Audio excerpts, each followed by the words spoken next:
Welcome to Fandom Power.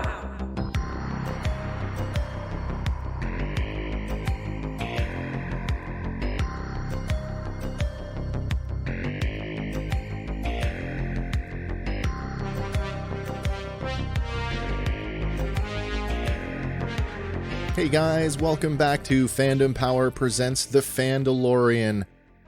This week, it's week 4. We're talking, what are we talking here? We're talking Chapter 12, The Seige. Once again, I'm joined here in studio by producer-editor Andy. Hello. And again, all the way out in Halifax, Hank McClocklin. Hello, sir. Gentlemen.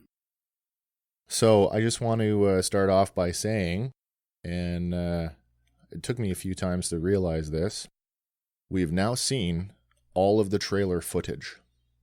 It's true. It is true. Yeah. We're in uncharted waters. Uncharted waters. We got 4 episodes left, and we have no frame of reference whatsoever. I suspect we'll see a part 2 trailer, season, like a mid-season. Mid-season trailer. I suspect we'll see that at some point midweek. Yeah. They've been dropping teasers just before the episodes on social media. Yeah, I find that too, and I generally, the last couple of weeks, because I've been trying to sort of build our audience, is like either the night before or like early in the morning, I'll like comb the internet and I'll pull up, like rip down a bunch of pictures for that episode and I'll put them up as a, hey, this week, as a bit of a teaser, right? Yeah. I've managed to circumnavigate the Disney apps that won't allow you to take screen caps. I know. Taking photographs with on a separate monitor. So. I would just say, if you have the app on your computer, I don't think they can prevent your computer from taking a screenshot of your computer, but I never thought of, well, you know what? It goes black. It gives you a black image. Oh, damn it. Yeah, there's a logarithm, yeah. Of course. Yeah. Bastards. Anyway, it's The Siege. It's written by Jon Favreau. It's directed by Carl Weathers, Apollo himself. And boy, can that man direct action. Hell yeah. I went back and looked at his credits, and he's got a slew of single episodes of like kind of trashy action TV stuff. And it's kind of great, actually. Our runtime this week, it's 39:17. That includes our the recap. So I guess that kind of puts it in line with roughly the length of last week's episode. So 2 short ones, I guess. And our synopsis this week: the Mandalorian rejoins old friends for a new mission. So, any initial thoughts we want to get off our chest before we dig into the meat of it? It's doing exactly like we predicted. It's a stopover before we launch into the next wave, if you will. It's sort of exactly what we said would happen. For me, I think this episode and the last week's episode very much hit that, what I would say, near perfect balance of plot advancement and character development. Not too much of one and not too little of the other in any combination. Agreed. And the thing I really liked was last week's episode focused on one aspect of moving the plot forward, which is all that Mandalorian stuff that we love. Yeah. And this week's episode is moving the plot forward, but completely in another direction. Absolutely, yeah. With the sort of other, so it's like we have this 2-pronged attack and it's got to come back around. So it's very exciting. I know we said last week that last week's episode, the Heiress puts the entire series on a collision course towards something big. And while that is still very much in motion, now you have this second, and I wouldn't call it secondary because I think the impact of what we saw this week is just as big as Bo-Katan's arc, if not bigger. So when I say collision course, when I put that in context with this week's episode, it's like, immovable object meets unstoppable force in terms of these heavy duty plot points that are invariably going to collide. Yeah, there's a Sergio Leone style Mexican standoff coming. Very much so, yeah. All right, so let's, Andy, you got anything you want to add before we get going? A lot of connective tissue Oh my God, yeah. All right, so I guess we'll just kick right off into it then. So I guess our opening shot, we have, again, for the second time in a row, the old Razor Crest still kind of limping along. And if you listen for it, there's a very familiar sound there. The almost the Millennium Falcon hyperdrive fail, the stall, as I call it. Yep. That's the one right there. Yeah, so the Razor Crest is still in its shoddy but flyable condition as left by, as we now coined him, Longshoreman, Mm-hmm. who's still my favorite side character, by the way. Awesome. And so then we have this sort of like this little comedic moment where it's not played for comedy, but it certainly happens that way, where Mando and the child are trying to effect some in-flight repairs, and then there's this whole red wire, blue wire gag bit, which isn't really new. I mean, we've seen it many times before in like the gotta disarm the bomb, or, you know, we gotta... But it's got a very parentish vibe to it. It does. Like, come on, I'm telling you what to do. Now just do what I tell you. I noted he's showing a tremendous amount of patience for a guy that, you know, I was just about to say the doesn't same show thing. a lot of patience. Yeah. And, you know, he's quick to pull a blaster and blast you, and he's showing a tremendous amount of patience here. Right, even to the point where, like, go ahead. Oh, it's the kid learning colors and wires and repairs and stuff. He might be fast track. You know, he might have reached this the first quantum leap in his consciousness. If you will. Yeah, You know, there's goes from point A to point B very quickly. So he's exhibiting a lot of things that are getting him, you know, more voice in this episode even, and more, like, you know, he doesn't know what to do with the wires, but he clearly is starting to learn what colors are. He certainly knows the difference between red and blue. Certainly. You know, I guess we could call them developmental milestones, really, between these last 3 episodes now, where he's exhibited certain, you know, forms of behavior that I still say are very consistent with a human child of that age. But it just goes to show you that there's a broad range of behaviors between, within a toddler, essentially. You get the impression when they finally get to the planet, and I'm not going to jump too far ahead, but that a certain amount of time has passed. Like, a lot of stuff has happened. Mm-hmm. So that we've been at this a bit now, maybe a year. I don't know. Do we assume that one season is 1 year in their life? It's possible, I guess. Traveling at sublight. Well, certainly there's a line that comes later on in the episode about cleaning up the system. And I mean, when we're talking about a planetary system, how many planets are in the Navarro system? And I mean, if they cleaned up an entire system, that has to take some time. Yeah, and I got questions about that. Yeah, too. for sure. We'll get into that. So yeah, there's this red wire, blue wire gag, but don't touch them together because they're oppositely charged. And sure enough, you know, puff of smoke. And it's priceless. Yeah, but like Andy said, and you'd said too, Hank, there's this like endearing amount of patience that's afforded to the child, and his sort of, you know, he's resigned to the fact that it didn't work. Oh well, it was worth a try. Certainly. I mean, he could have never gotten in that compartment, so I'm wondering how you would affect repairs there anyway. I'm sitting there watching it, and all I can think of, you know, is like, it's a miniature Jeffries tube from Star Trek. Totally. And there is a Han Solo, you know, no, that one goes there. Yeah. There's a little bit of that, but with more patience. Absolutely it is. So I guess resigned to the fact that they're not going to be able to do any more than what they've already done, they make the decision to divert from their trip to Corvus and decide to reconnect with some old friends back on Navarro. Yeah, so from there we cut to, I guess it's a scene down in the old Mandalorian covert, particularly the forge room, as we see the big mythosaur imprint above the door. And it looks like the forge has been sort of taken up residence by a bunch of Aqualish thugs. And we've seen Aqualish before. I mean, the character Ponda Baba, who got his arm cut off in the cantina back in A New Hope. Certainly. And then showed up again in Rogue One with Dr. Evazan. Yeah. They had a little cameo there.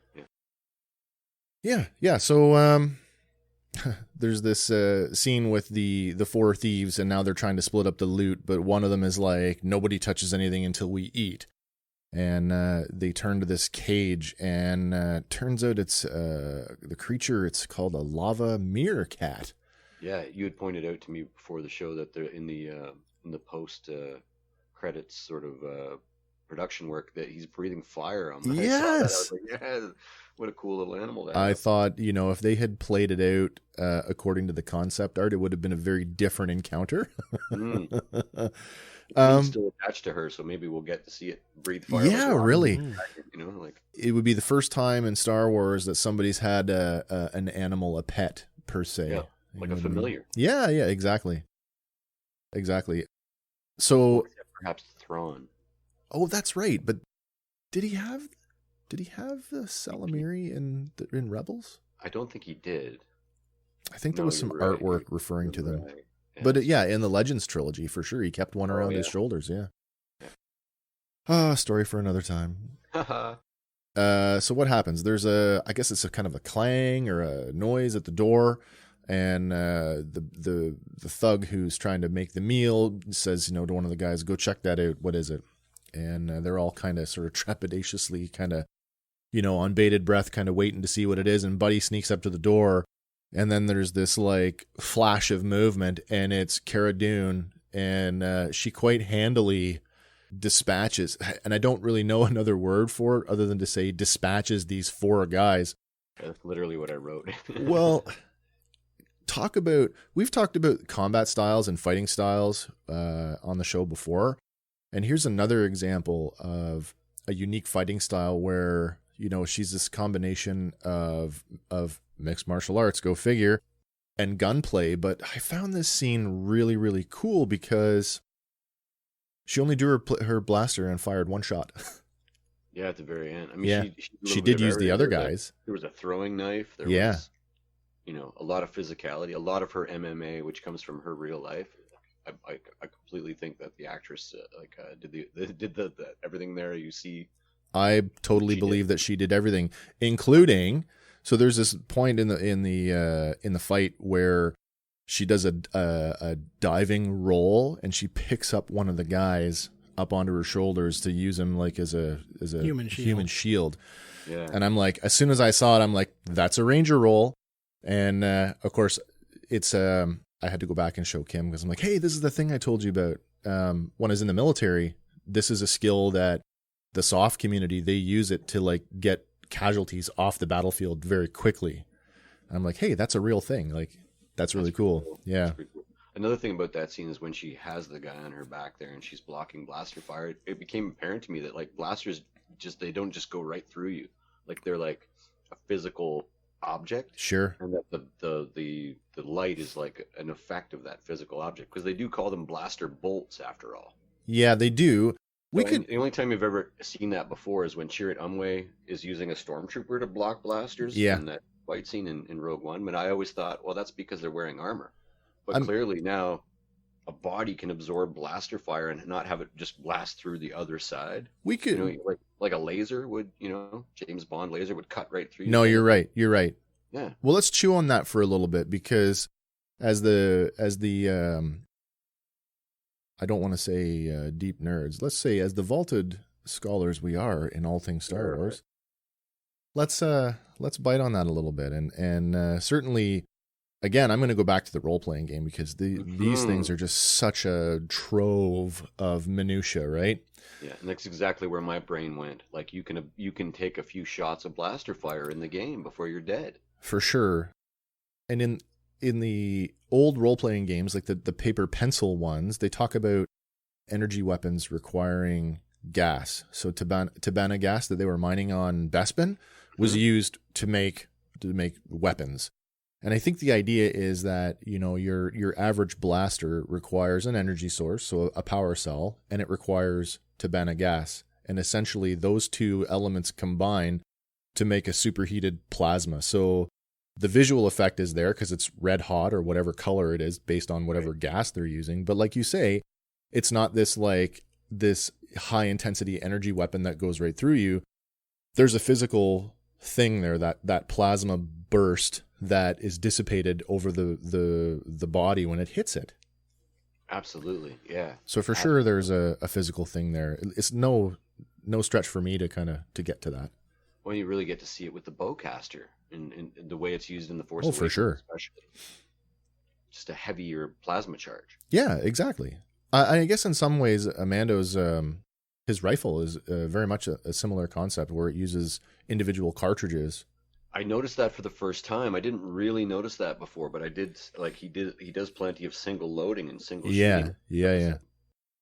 Yeah. So then once the 4 Aqualish are dispatched, there's this sort of endearing little scene between Cara and the Meerkat where she's like having a one-way conversation with it, like it can understand her. And then she kind of finishes off the scene by saying she has to return everything to its she feeds it. She's very yeah. She's super, like, we see she's come a long way, okay, from hiding out on a planet to being in the fighting pits just for cash. Right. So that's another thing that lends me to like a significant amount of time has passed here. Yeah, and also speaks a lot towards her development as like somebody who goes from, I was a shock trooper and now I don't do that anymore. And now I'm just, trying to make my way in a galaxy that I don't want to have anything to do with. But in this episode, and I don't mean to jump ahead, but like you see this, like you say, time has passed and maybe she's softened a little bit. And now her involvement in Navarro in a legal capacity has maybe reminded her what it meant to be a soldier. Yeah. And so by the time we get to the end of the episode, and again, you want to talk about leaving the door open for somebody to walk through, there's an opportunity for her to get back into galactic affairs on a much larger scale, although she does not take it. She's sort of finding her purpose again. And I think so. There's at least 3 points in this episode where I really hone in on that, and when they land organically, we'll get into yeah of course. So then it's roll title cards, and then we have the Razor Crest on a descent towards Navarro, and we have this really awesome establishing shot, and I don't know if I was aware of it, and I was aware of it in a casual sense because season 1 we weren't doing a show, we weren't ripping it apart to analyze it, but I guess I didn't really pick up on how volcanic Navarro really is until this episode. And I really noticed on the descent, looking out through the canopy, looking down at the city, like the streets of the city look like they look like where the previous lava flows had run through and cut channels into the rock. No, you're absolutely correct. There's a scene later on where there's a bunch of trees on a cliff, and I was like, was that an accident? There's a bunch of trees on a cliff and like a pretty dense forest. Isn't volcanic ash like really good for gardening though? It built everything. So I guess on some level it's kind of a neat contrast, right? It built everything. Yeah, so landing we have the landing, which again is another, not played for comedy, but I mean it is sort of the result of that. It's fishnets and baler wire that's holding the whole thing together, and then of course everybody dismounts and we're met by Cara and Grief. And the landing ramp doesn't quite open. Oh my god! Yeah, just to add insult to injury, like no drama. In the landing, he doesn't get to like walk out like Vader. He has to hop down. I half expected him to sort of wander out onto the ramp and then jump up and down on it to get it to go all the way down. Yeah, that would have been a good comedic beat. Yeah, so nice interaction between our 3 friends. We have this little reunion moment, and everybody's looks to be very happy about seeing each other again.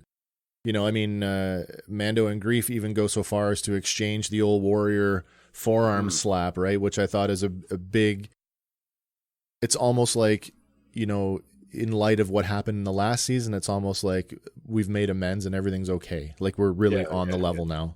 That's right. Yeah, I get that too. Yeah, and I mean, they fawn over the child for a little bit, and it's like, I need repairs, and how's my credit around here? Karga claims he can understand a word the child says. Yeah, and I didn't quite... He doesn't actually say anything, but did you say yes? Yes, he just said yes. Yeah, the old baby talk. With pets too, but you know what I mean. So for sure, he's evolving. It's like a doting grandfather almost. Yeah, it's a good vibe. He's age appropriate. Yeah, so he's like, we can work something out, and he's like, I'll put my best people on it, and then he motions to the two workers, yes, to start working on the ship. Now, one is a human. Did you catch the reference about the other one? The head shape and the gear it was wearing was like, gave me a Maz Kanata vibe, but it was a very full-size sort of humanoid. So no, maybe. So the other, the red-skinned alien creature who has no name in the episode was actually a Mimbanese, like Gunny in Squadrons. So yes. we haven't seen this is I guess it'd be the second time we've seen the Mimban species on screen, but if you're not a player of the Star Wars Squadrons video game, you would never have seen them before this. That's it. But I haven't played a bit, but you're right. We've heard the name Mimban before. Lastly, sort of in canon in Solo, when Han joined the Imperial Army on his way to becoming a pilot, he's actually sent to Mimban, and there's like a massive battle going on there. So that's where we've been to Mimban before. And then before that, one of the very early Legends novels, Splinter the Mind's Eye, which takes a whole different twist on Mimban, was this jungle planet that Luke Skywalker and Princess Leia went to in search of the Kyber crystal. Yeah, have you heard what's happened to Alan Dean Foster and his battle with Disney? I have not. He hasn't received a single royalty from his penning of the New Hope novel or Splinter of Mind's Eye since Disney took over. And he's started a social media campaign against them to try to recoup his money. I'm surprised that a lawyer wouldn't pick that up. Well, and he's lawyered up now. I would think so. Article. I just recently read it, maybe 2 days ago. I would think so. Yeah, I definitely will. Great novels, actually. Both written really well. All of the stuff that he did, and I'm not sure who did them. Did Brian Daley not? Oh, or was it Alan Dean Foster? Aliens novels. Who did the original Solo trilogy? At Star's End, The Lost Legacy, and Han Solo's Revenge. The first guy you mentioned. Was it? Not Dean Foster. Oh, sorry. Brian Daley. I believe so. Yeah. Okay. I know they were and what have you. They were contemporaries with each other at that time, right? So I just couldn't remember which one it was, but I'm definitely going to look that up. Yeah. So they go off to repair the ship, and our Mimbanese fellow kind of does a stare back at the camera and looks kind of at everybody. Hiding his intentions. Well, no, you get that like, oh, you're a shady bugger. Even kind of fiddles with his belt. I don't know if you noticed that, because it's all with his back to the screen. Like it's almost like he's, and maybe not just me, just sort of checking to see if he's got the device ready. Maybe, yeah. Is he always there waiting for Mando just to pop up? Oh, the event's. Oh, it's my time. It's my time to shine. Maybe. Cue me. Yeah. But he is played by Ryan Powers, who has a connection to Agents of S.H.I.E.L.D. Oh, cool. So I checked out on Agents of S.H.I.E.L.D. back after season 1 because it wasn't it wasn't holding my attention, but I don't remember him. I don't remember him being like a foreground player. No. It's Disney. They do like to keep it in house. You see a lot of returning, I think we've kind of Marvel stuff, which is inevitably overshadowed by it was produced by Disney inevitably. Yeah. So they like to keep things in house. They're almost hiring actors under contract like they used to do in the 30s and the 40s. Right. So this episode gives us a sort of a similar treatment to Navarro that we got with the settlement in the last episode, where they use lighting and color to sort of set tone. And if you go back to season 1, when we first are introduced to Navarro, it's a very gray, lifeless, desolate place. Yeah. This time around, though, you get this long establishing shot of that main corridor into town, and it's alive and vibrant, and there's an open-air market and vendors and people milling around everywhere. Looking at you, Zuvio. Blue sky poking through, too. It was all gray and overcast and all the other versions of it. Yeah. So, I mean, clearly Navarro has come a long way towards, becoming this, like, center of whatever, but it's definitely more alive than we've ever seen before. And, of course, with the way that Star Wars does this, too, and there's a lot of recycling. The Zuvio armor, the Zuvio suit was in there again. I kind of want to check and see how much more it's in the other episodes. Yeah. Just throwing it in whenever they can. Well, I mean, he was in the room. He was in the cantina with the rest of the bounty hunters. So just assume that he was a bounty hunter. And now he's just, he's still there. Whether or not it's actually Zuvio. In some ways, I kind of think it is, because his entire thing on The Force Awakens was cut. So, maybe this is sort of up for those action figures. Yeah. I know. Look at Zuvio. Who's this guy? He's a sheriff on Jakku. He's going to be cool. What? But that weird holiday special from Saturday Night Live where they had Zuvio and they didn't even know what his name was, and they had a song, and it was really funny.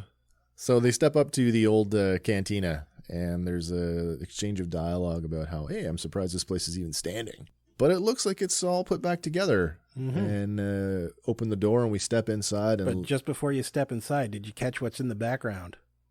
I don't think I did. There is a statue of IG-11. Oh, no.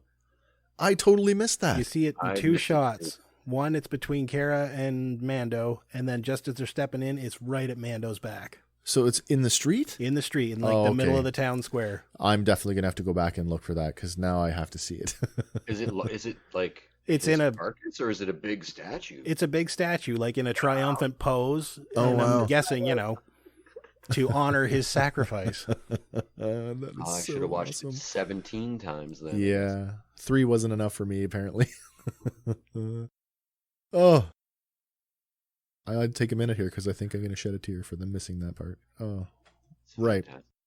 So speaking of droids, we pop the door. We get inside and we see that the cantina has been converted and is now, looks like it's a school.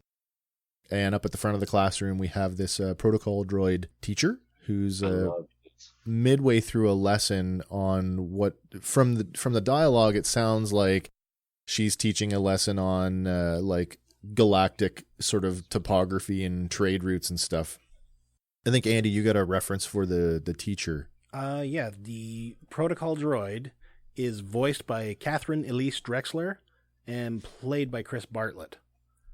And what was the connection with them? But the connection there with Catherine Elise, she is a post-production coordinator at Lucasfilm. Well, I think it's cool that they're able to take people who are behind the camera and get them sort of in front of the camera in some capacity. It's almost like we've heard other celebrities talk about this, and it's kind of like it's almost like a reward, for these people who are sort of behind the scenes. And certainly during COVID, which is, they had to produce a lot of the second season during that. That's right, yeah. Use people that were just, hey, I need the key grip to put a stormtrooper helmet on. Yeah, really. So they probably are utilizing some of that, and it's, to the utter joy. Hey, you've got a great voice. Come and do this line for me. I would be over the moon if somebody was just like, put that coffee down and come here and play an Ugnaught for a second. So cool little, I don't know if it's an intentional reference or not, but I like the board that she's teaching from.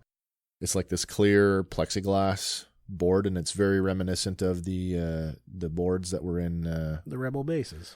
Yeah, like I think of Echo Base on Hoth and in The Empire Strikes Back and these clear boards with all of the sort of etched in markings, and they look really cool.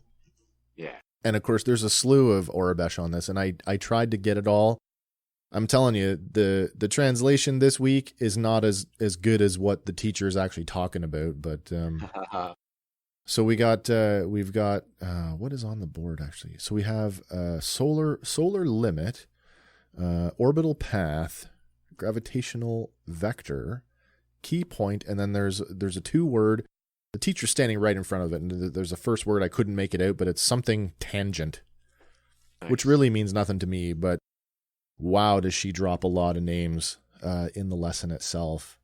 And it's stuff that, like, I don't think that there's been an on-screen reference to a lot of these, if any of them, before now. But most of them are out of the West End games. I feel that way too. I mean, I'm trying to think of what's the earliest that I remember seeing any of the, like, when have they ever named a space lane in Star Wars, like, on screen? No. The Acades Maelstrom is the closest thing they've ever came to naming sort of a sector or a larger group of things in Solo. But I remember the early galactic maps from the West End games. Me too. Oh shit, Alderaan's here? Or yeah. He's here? Wow, that's crazy. That's far. That whole goes back to that whole line with Han Solo saying, flying through hyperspace ain't like dusting crops, kid. Yeah, man. And it requires these complex calculations, and you realize that, oh yeah, these routes, they're not always in a straight line. They bounce around to get around sort of, interstellar phenomena, so they don't die. Until friggin' Poe Dameron can do it one-handed. Well, there is that, yeah. Backwards. I know. But they name drop the Carillion trade route and the Hydean way, which I thought, well, that's cool for people who are familiar with that stuff. But yeah, and you said earlier that she'd mentioned the Acades Maelstrom. And I know we've heard the Maelstrom before, and certainly going back to those the West End game stuff.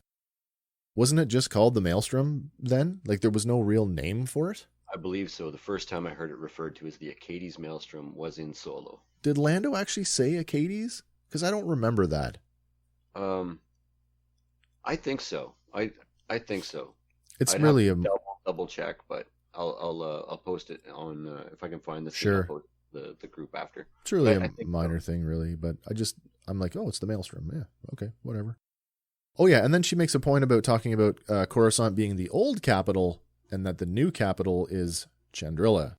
Yes. And that's a nice little nod to the EU because Chandrila was the seat of the New Republic government in the old expanded universe It novels. makes you worried about Chandrila because we know by the time of The Force Awakens that Hosnian Prime is the new seat of the capital. Right. So we're like, what happens there? Also the go ahead. So Chandrila being the birthplace of Mon Mothma. Mon Mothma. Yeah. No surprise that they would move the government to her homeworld. And there's another neat detail. It's not that it's not earth shattering or anything, but she talks about how many the teacher, the protocol droid, talks about how many moons that Kessel has, and that it's 3, but 2 orbit the planet, and then one of the moons orbits one of the other moons. Oh, that's interesting. Yeah, it's like in the background while they're talking over her, but yeah. So I mean, if you were really listening, there was a lot of stuff that kind of, I mean, it's almost like you were there in the classroom learning the lesson with those kids on really. Captioning really helped. Yeah. So the decision is made to leave the child at the school because, there's no safer place for him, and then we can go off and talk business. But we get the line, though, where I go, he goes, and he has to be convinced of it. Yes. And parenting moment, like leaving your kid on the first day of school. Yeah, and then trying to walk away without, like, do I stand outside and wait till they stop crying? What? And then we have this as the whole lesson is unfolding, we have this other comedic moment where, there's a young boy sitting across from the child who's eating, almost looks like those Girl Guide, the mint cookies, only they're green and not chocolate. Blue milk cookies. Blue milk cookies. They very well could be. Who knows? But, and he's just looking over and staring at them like, typical for the kid, right? Like whenever there's food involved and he's right there, right? Mm-hmm. And the boy's like, no. Well, he communicates that he wants it. He does a series of coups and gestures with his hand. Yeah. His hand out, oh, can I have one? Yeah. He only really sort of steals them after he's refused one. But the way that he steals them, I mean, have we ever had a usage of the Force that was like pure comedy like that? No, the closest thing I can think of is when Anakin floats the fruit over and cuts it with the knife in that scene with Padme and Attack of the Clones, where he says, Obi-Wan would be very cross if he caught me doing this. Yeah, exactly. It's funnier when you do it. It's funnier than the movie. Very cross. Sandstorms are very dangerous. That's awesome. Yeah, so uses the Force to steal the packet of cookies, which will make another appearance later on, which is kind of funny that, they've lasted that long. He's already got one in his mouth. He's completely, I'm like, happy about it. And the kid's he's not mad. He's just like, whoa. What just happened? So we move over to this office space, which is, Andy, you got something? Just one other little side note. Yeah. 3 chairs back from the kid who loses his cookies. Right. Is a little girl sporting a very similar hairdo to Rey. So I guess that kind of goes into that time period that we're at, where this episode clearly, for a couple of reasons, goes out of its way by design to connect the prequels and the sequels to the sequels. So is this part of the connective tissue? Maybe. I don't know. They did mention before this all started, even a year ago when they were in production of the first season, that it was going to be something. Like I think it was an interview with Favreau. Sure. That would pull all these elements together and kind of weave them into one rope. I kind of feel like with the stuff that happened in this episode that, and I say it sort of, it almost feels like it's almost has a double-edged sword quality where it's like, I want to say that The Mandalorian may attempt to right the atrocities of the sequel trilogy. You know, not saying that there isn't fun stuff and cool stuff in the sequels, but I mean, they were so divisive. And I think that, you know, very much like the Clone Wars and Rebels sort of recontextualized the prequel trilogy, Mandalorian may be doing a similar thing with the sequel trilogy by filling in some of the how-tos and how did we do this? Yeah.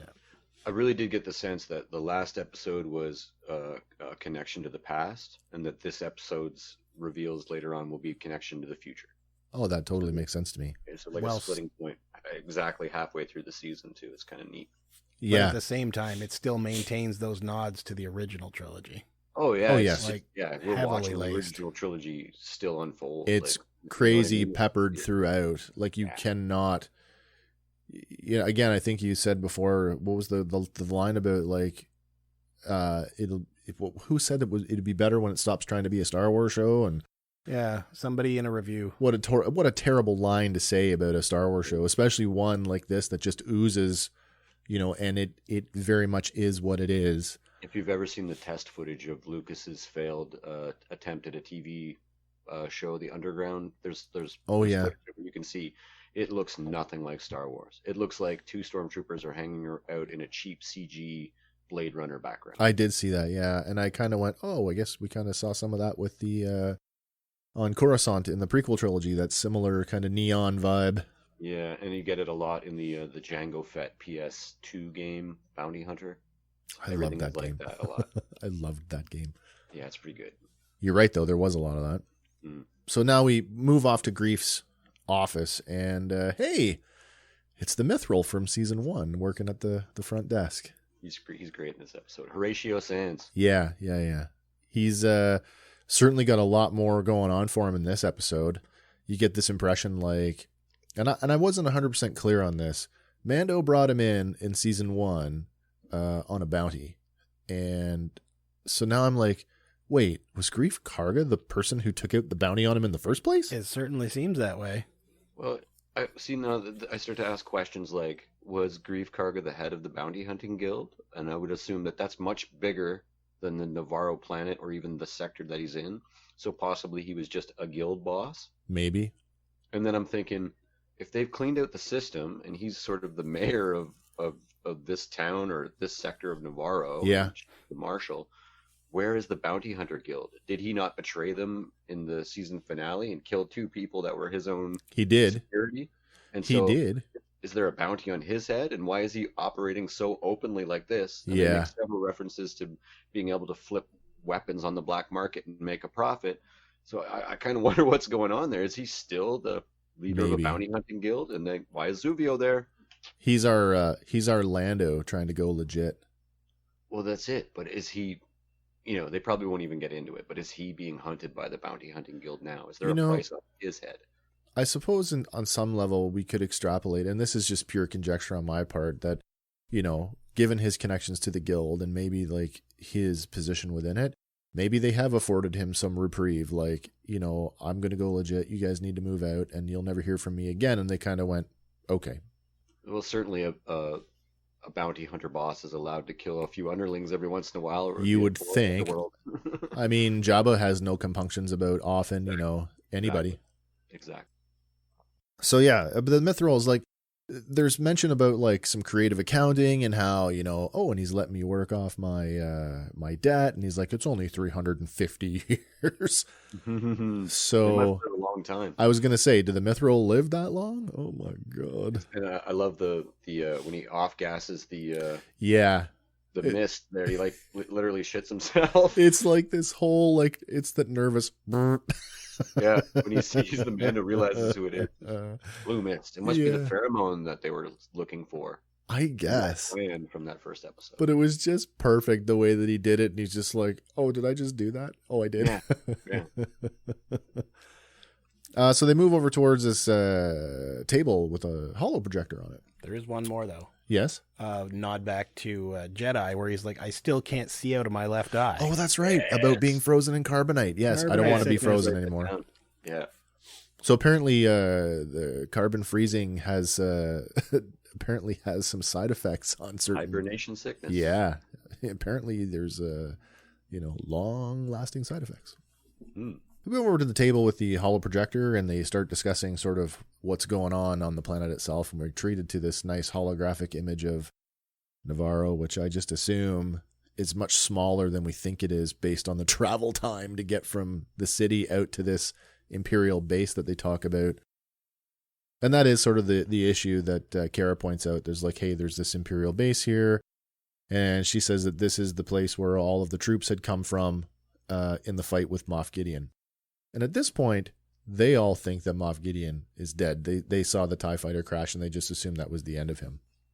Of course, that's we true. As the viewers, we know that's not true.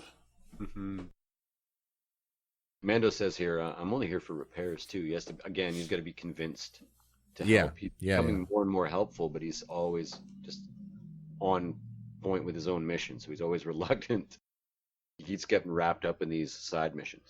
Yeah, and then Grief sort of counters that with, but that means you're going to have, spare time, right? And Mando doesn't need much convincing, because really from that he's just like, okay, there's really there's no belly aching about it. It's just okay.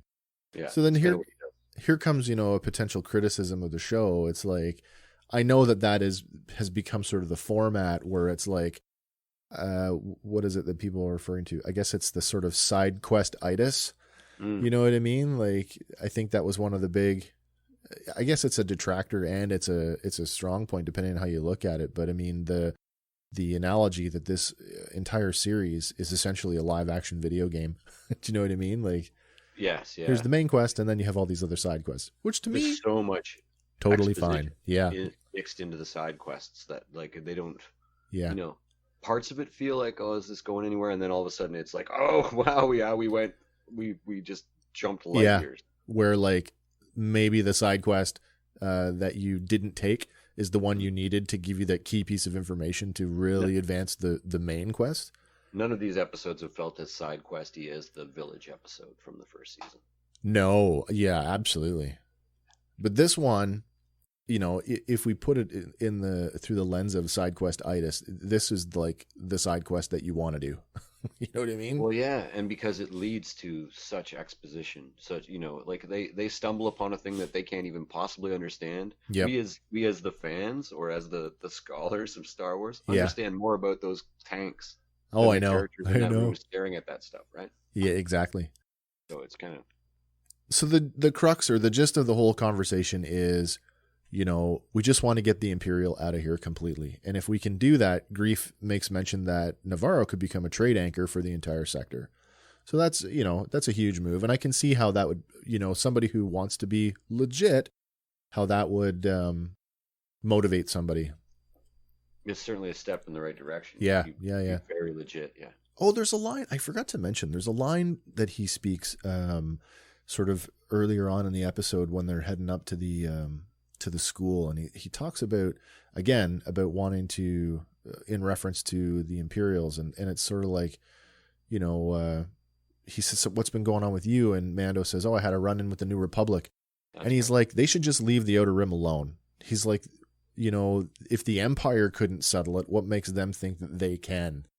Which really leans back into when we were talking earlier about like when the Empire showed up on Tatooine in A New Hope, we didn't know, like, well, why were they there? Like, did they leave a garrison? Did they leave, like, was it an occupying force? Like, what was it? Mm-hmm. So it really kind of throws it throws into question, like, how Wild West was the Outer Rim. So there's a line Cara says too about the base has been here since the Imperial expansion. Since the expansion, yeah. Yeah, so at some point they went from being like this, empire that ruled the core, and then they started to branch out into the rest of the galaxy. Yeah. Tighten their grip. So there's a cool little vector image of the base that they use, and my first thought was like, oh, that kind of looks, and you really get it when you see it sort of physically there. It really reminded me of the installation that Galen Erso was working at developing the weapon for the Death Star. Oh, it's true. Yeah, they have. They're just recycling models, and it lends cohesion because like that's the kind of base they build for a lab here. Well, Yeah, that's the base they're building for a lab there. This is our typical science base. we really see that in this episode when we get into the installation itself, that there's a common design aesthetic amongst all Imperial installations and ships, and how they just have that, oh, this is the Empire. You just know. Yeah, 100%. So the plan is they're going to go out. If they can take out this base, then again, they can finally be truly free of the Empire. And I think the plan is to, like all Star Wars, hit the reactor. Yeah. Isn't that the thing, though? Hit the reactor? Hit the cooling towers. Yeah. We're going to take out the reactor, and we'll what is it? We're going to drain the cooling lines and blow the whole place. Yeah. And at first I guess I didn't pick up on that right away until the third time around, that they might have actually been using the geothermal, like the lava itself, as a fuel source to run the place. Maybe. It's possible. They had to contain its fury somehow. It looks like they almost drained a volcano. Yeah. Or were suppressing it. Maybe they could harness it some way. I figure that's kind of what they were doing, like sticking like capping a geyser and catching the steam off of it to, Yeah, like forcing it. Yeah, that kind of like directing it. We're going to harness the power of this thing. But there's a neat little, again, talking about cohesion, as they head out into, I don't want to say the wasteland, but as they head out into that canyon to get out to the base, we're treated to this cool little shot of the land speeder that they're in, and I'm like, what a nice callback to Luke's X-34. Like, there's no doubt in my mind that this particular model is from that same family of speeders, right? I'm going to go out on a limb and say it's the XP-38, the model that was in such demand that Luke couldn't get a good price for his XP-38. So I don't want to burst your bubble, but I tried to connect those dots because that was my first thought too. Yes. Now, when I looked up XP-38, you know what came up? Basically, it's a civilianized version of the Flash speeder from Phantom Menace. Really? Yeah. Has a similar design aesthetic, but it had those flat box engines like the Flash speeder. So I went into the Macquarie drawings and paintings to look to see if the prototype speeder was anything like that one, and it's not. It's really Flash Gordon looking. It's got fins and wings and Okay, it looks very sleek and more Naboo-ish than Luke's beat up rusty car. Well, that's the vibe I got off of this one. And I even went back and I looked at stills from season 1, the 2 speeders that showed up on the Ice World to take them back to the Razor Crest.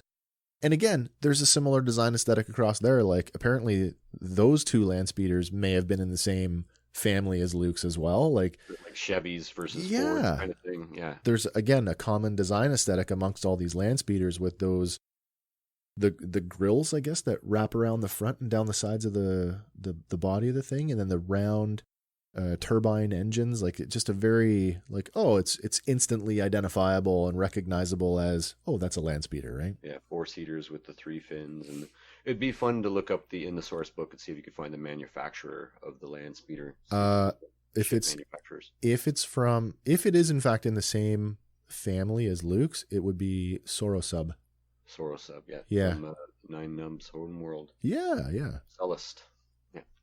So the plan is we're going to sneak in and overload the base reactor, and then we're going to get out before we're noticed. And as we're rolling down the canyon, you finally see this base sitting up on top of the canyon wall. And again, that's where I kind of like, that really looks like the place where Galen Erso was working. Obviously it's not, but again, similar design aesthetic. And then we get this first sort of like, hey, how far do you want me to, where do you guys want me to drop you off? And Grief's like, how about the front door? Isn't that a little close for civilians? He's like, you want me to time off a sentence. Yeah, so there's this constant negotiation, and it's sort of like, I'm going to negotiate with you, and then I'm going to threaten you, And apparently the mithril is an easy turnover, right? Like, yep, okay, whatever. He does get his sentence commuted by 130 years by the end of the episode. He does. But there's a neat little line in there, too, about him saying, either I can knock off this time or I can leave you out here with nothing left but what's in your humidity vest. Yeah, so now I picked up back on to that. Wearable So climate control. He's got to be moist at all times, right? Yeah. Yes, I said moist. That climate control thing just made me totally realize we skipped over a huge kind of thing. Well, You're right. It's minor, but after the electrocution scene, the child and Mando are sharing a bowl of broth. Oh, that's right. That's right. They have a bowl of broth, but Mando twice lifts his helmet up to take a sip, and you get that sort of Spider-Man effect of his lips and chin. Yeah. But his helmet goes. Yeah, like the depressurizing and repressurizing. And repressurizes twice. So what was going on in that drowning scene may have been panic. So, yeah, I guess. I mean, we saw it with Bo-Katan's helmet as well, where there was that sort of depressurizing whoosh. I don't think we got that though in season 1. Mind you, did we actually see him take his helmet off, or just saw him put it on the window ledge there in the fishing village? The droid takes it off, and we could have been, maybe if the sound was subtle, it could have been the droid's arms that we thought were like. Yeah, maybe. Have to rewatch that scene, with the lights off and the sound high on headphones. Check it out. So I'm still sort of not convinced about the whole life support pressurization of the thing. I'm not 100% convinced. I think there's maybe. Yeah. That could might have be been making some sort of, like, we know it has a heads up, so maybe it's like connecting to the rest of the suit. Oh, that's entirely possible. In season 1, he's got a plate off and he's making repairs underneath where the plate goes. Yeah. So perhaps that lots of electronics behind that. Yes, not necessarily Vader, the pressurizing, but more of a like. Yeah, no, I totally get it. The system coming online. Yeah, like it's just an audio cue for us. Mm. Very interesting. Where are we at here? Oh, yeah. We're at the door. We're at the front door. What's that? Have we ever seen a Mandalorian in open space? No. Not that I recall. Me neither.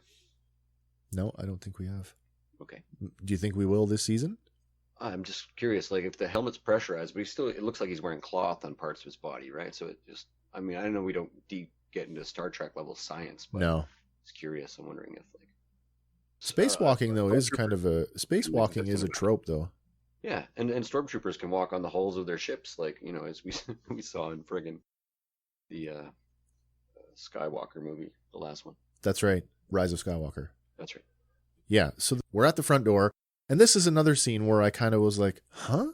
Because talking about that whole negotiation thing with the Mithril, and the Mithril keeps trying to make overtures about, I'll head back to town. You guys just call me when you're ready, or I'll just wait out here. And they're like, get in here. But there's a line, and I think it's Cara that says it, like, good luck with when the lava tide comes in. And that's where I really went, wait a minute. That's where I'm like, this planet really is that volcanic, where it's like there's an active tidal flow of lava. So I found that to be very, very interesting. And it also lends itself to why, because she's like, the panel is broken. And she's like, oh, I guess it's not rated for lava. Not rated for lava. Melted. Yeah, Mando actually says melted. So, and that's also, if it's tidal lava, you can see them actually harnessing the energy from that. Well, yeah. Nature, right? Yeah, exactly. So, not able to get in through the door, they order the Mithril to pull out the flange cutter, which essentially is it's a plasma cutter with some greeblies, smacked onto it, but it's pretty cool because we've seen variations of this before with Chewbacca working on the Millennium Falcon, and it's very much the same tool, but it's not able to get through the controls to get in the door. And then it makes a point of it being for light plumbing. Plumbing, which reminds me of the scene from Clerks where they're analyzing Return of the Jedi, and they're like, do you think an average stormtrooper can install a toilet main? It really reminded me of that for some reason, like the idea that there's plumbing in this world. Yeah, that's right. Maybe Carl Weathers was a fan of that movie. Wicked. So Mando's like, wait a minute, and jets up to the landing pad. And almost immediately you can hear this like faint fracas, and then there's sort of the Doppler effect of the yeah, and the stormtrooper just lands in front of them, but like perfectly timed with the of the elevator door opening. She swears we get Dank Ferric. One more time. I know. Another Dank Ferric. It's very quickly. It's going to be the frack of the Star Wars generation. 100%. Yeah. I use it almost daily at work now. You're listening to Fandom Power.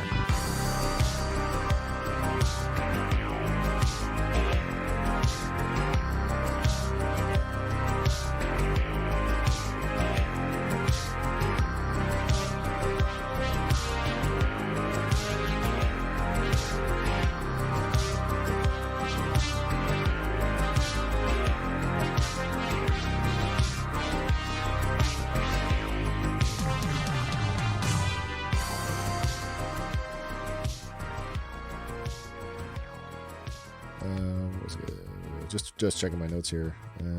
So they get up to the top of the platform. We can see that Mando has cleared the platform, and he's like, thought the base was empty, huh? As there's like 3 or 4 bodies laying around. But then the Mithril is like, hey, as he sees the troop transporter under a tarp, and he's like, that's a mint Trexler Marauder, and goes off about how, you know how much we could get for that on the black market? And of course, Mando's like, yeah, and it's going to get vaporized along with everything else here. Does he say, is it Trexler or does he say Trexstar? It is a Trexler Marauder. Yeah, Trexler. Trexler, good. Okay. Yeah, Trexler Marauder. Playing with words there. Star Trek backwards. Yeah. So again, yes, the plan is to get to the reactor, drain the cooling lines, and blow up the base.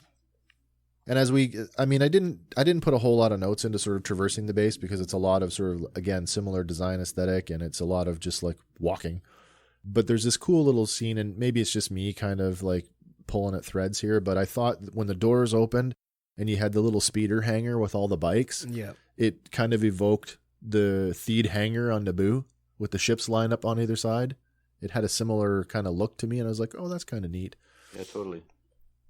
But they make their way up to the control room, and you notice that the security display for the hangar and for the landing pad is out. And the controller, I think, Andy, you got a reference for that guy. I do.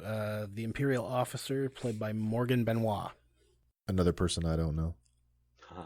He has been an actor in Lucifer and Castle. I'm surprised that Kim didn't pick that out because Kim is a big Lucifer fan. Interesting. So yeah, immediately gets choked out by Cara, taken to the ground, and then they proceed to shut off the rest of the security cameras throughout the rest of the installation. Sort of like the low-tech nature of the security cams, too. I like that. Like our security cams. Yeah, like literally like big button with, massive haptic feedback, chuk, like big switches and stuff. We have machines that can destroy planets, but there's like little video monitors. That's right. Little, cathode ray tube monitors. Yeah. Hey, and we get a reference to code cylinders as they pluck the code cylinder out of the officer's rifling through his pockets. Tunic, I guess. Yeah. Is this the first time we've seen a code cylinder actually used? I'm trying to think of an animated. I'm sure there's animated references, but certainly not in live action anyway. No, I think not in live action for sure. Yeah. So then there's this again. We've got the code cylinder. Now we've got there's this tension, and it's there, but I can't really describe it. It's just it's a lot of walking, but the idea that they're going to get, they could get bumped at any time. It's there, right? So there's an expeditiousness to, we have to get there to get the thing done. And they make a reference like, how long is this going to take? Oh, about 10 minutes. Yeah. Well, they make it to the reactor. Yeah. Unimpeded, really. They kind of duck away from a few stormtroopers who are walking by, but it still lends itself to the idea that the base has got a skeleton crew. There's only one guy at the comms. There's only a few stormtroopers, sort of like, Yeah. But they get the door open, and then you're treated to the reactor room itself. And does it not look like the controls to shut off the tractor beam? Yep. Totally. It looks more like the controls to shut off the tractor beam on the Kenner toy. I'm staring at it right now. Oh, cool. It looks so much like the Kenner toy. Yeah. It's great. And then again, it looks even more. You get another scene with that room where another callback to A New Hope where, the scene where Luke and Leia are about to swing across the chasm. Yes. And then Mando's there sort of on the edge and he's getting shot at. And I'm like, it's so evocative of that, that scene from the movie. And they force the Mithril out onto the catwalk to, again, reluctantly. Yes. He has comedic lines, but he says one thing there. There's no guardrails. There's no So this guardrail. is like a sort of a personal joke between Lauren and I. But upon watching successively the Force Awakens, I decided that what actually kills Han Solo is lack of guardrails. Yeah. You can watch that film and go just leading up to that scene before he shouts Ben and then walks out onto the catwalk. Yeah. Guardrail. Suddenly on that catwalk with Kylo, there's no guardrails. Yeah. And I always just went, oh, if there had been a guardrail, maybe somebody could have saved him. He might have just slumped to the catwalk. It's kind of funny that I know, like, Is no there guardrail. For me, it was very much like, why are there no guardrails in Star Wars? Come on, guys. You got to tell me that you can't tell me that there's no, movement out there that, guardrails save lives, right? Yep. What the heck kind of design is that the controls are always over the edge of a chasm? Yeah. What is this? I'm sure there's a meme out there that supports that. But again, we saw it. Phantom Menace, the same thing. Duel the Fates. Well, there's these platforms, like no railings. What's going on? Yeah, in some of the video games, you get like the Battlefront games. There's sections of the Death Star where you're like, it's just an open, like a football field size thing that goes up to the sky, and there's just catwalks across there, and you're like, wow, this is ill designed, guys. No wonder there's a hole that you blow the thing up through. So this is an interesting part here. We drain the cooling lines, and it's like, okay, we got to get out. And now it's again, we've had this a few times. What I kind of refer to as the run and gun, I guess, where we've got to get out. And so as our intrepid heroes make their way, they run into almost like, and I don't even get it. It's like, because there's no door. They just literally round a corner and boom, here's two technicians. And I'm going to go so far as to say, I'm just going to come out and say cloning technicians, because that's what they are. These two cloning technicians, they're wearing the same clone patch that the Kaminoans wore back in Attack of the Clones. It's the same patch that Pershing wears, same uniform really. And they're clearly working on something. And one guy says to the other, delete the files or delete the drive. Wipe the drives. Purge the drives. Yeah. Then they get jumped on by the heroes and they're like, just destroy it. So, I mean, one guy with no regard for Mando and his crew just like trashes the panel with his blaster and then turns to join the fight. But they're quickly eliminated. And of course, we don't get to find out what was on the drive, really. So then our heroes roll up on it. And what is it that they do? Oh, yeah. We get the visual of the 4 tanks. The 4 tanks. Oh, that's right. And there's something in there that is very reminiscent of... Yeah, so we talked about this yesterday pre-show. Hank and I had some ideas about this. And I think at the end of it, I came to the conclusion it didn't matter which way you went. It all amounted to the same thing. But I thought that perhaps there's definitely some form of cloned body in there. And it looks reminiscent of the failed cloning Emperor experiments Snoke from Exegol. Yeah. But I mean, I was looking at maybe it's just me. I'm like, well, look at the depression on this skull and then the bulbous hemispheres on either side of them. I'm like, does that not look kind of like Palpatine at his worst? Those exact same details led me to Snoke. But then as I was writing that to you in the text, I was like, so why would Palpatine's clone have the Force lightning damage? Yeah, no, why totally. Would Snoke have the lightsaber wound? I know. Even though on Exegol, those tanks with Snoke, the multiple Snokes, all had the lightsaber wound. Yeah, they did. So, like... Who knows? Yeah. We could drive a Star Destroyer through a few of the plot holes. Again, though, ultimately it does lead to sort of the same conclusions. It's like they've been at this for a while, and it does ultimately, connecting those dots ultimately leads us to a viable body for the return of Palpatine. Yes, that's where we're headed. Absolutely we are. There's a scary thought there, is because we know he's relatively successful, which leads us to a place in a sort of logical line of thinking that they're going to obtain the child again. Well, they're able to crack into the communications network, and they're able to pull up a holo, and it's Dr. Pershing, and he has a very long and very exposition-laced communication where, what does he say? There's a whole bunch of stuff that he says. I transcribed the whole thing if you want. Did you? Yeah, slicing the computer, we see the a hollow transmission from Dr. Pershing talking about his most recent experiments. He details that there's been a catastrophic failure, but that there were some promising results. And for a fortnight, they had some success, but after that, the subject rejected the blood, which we can assume to be the blood taken from the child back in season 1. And then he says, and here's this connective tissue where we have a very clear nod to the prequels where he's like, I highly doubt we'll find a donor with a higher M count. M count has to be midichlorians. It's 100%. Yeah, for sure it is. Nothing else. At that point, he recommends suspending further experimentation by saying, I fear that the volunteer will meet the same regrettable fate if we proceed with the transfusion. So wait a minute. Who is the volunteer? Who is the volunteer and what are they volunteering for? And there's many volunteers. And so I was thinking perhaps they're testing the blood on living, breathing, already functioning, not breaking down clones. Yep. And if they can get the force powers to hold, then they've found the magic wand to try to give one of the clones the proper infusion, perhaps. But perhaps these clones are just regular old clones that are fine, and that they pick. It's nothing for a totalitarian regime to call them. I got air quotes over my heads, but volunteers, right? Yeah. But they could be drawing from a pool of already clones to try to.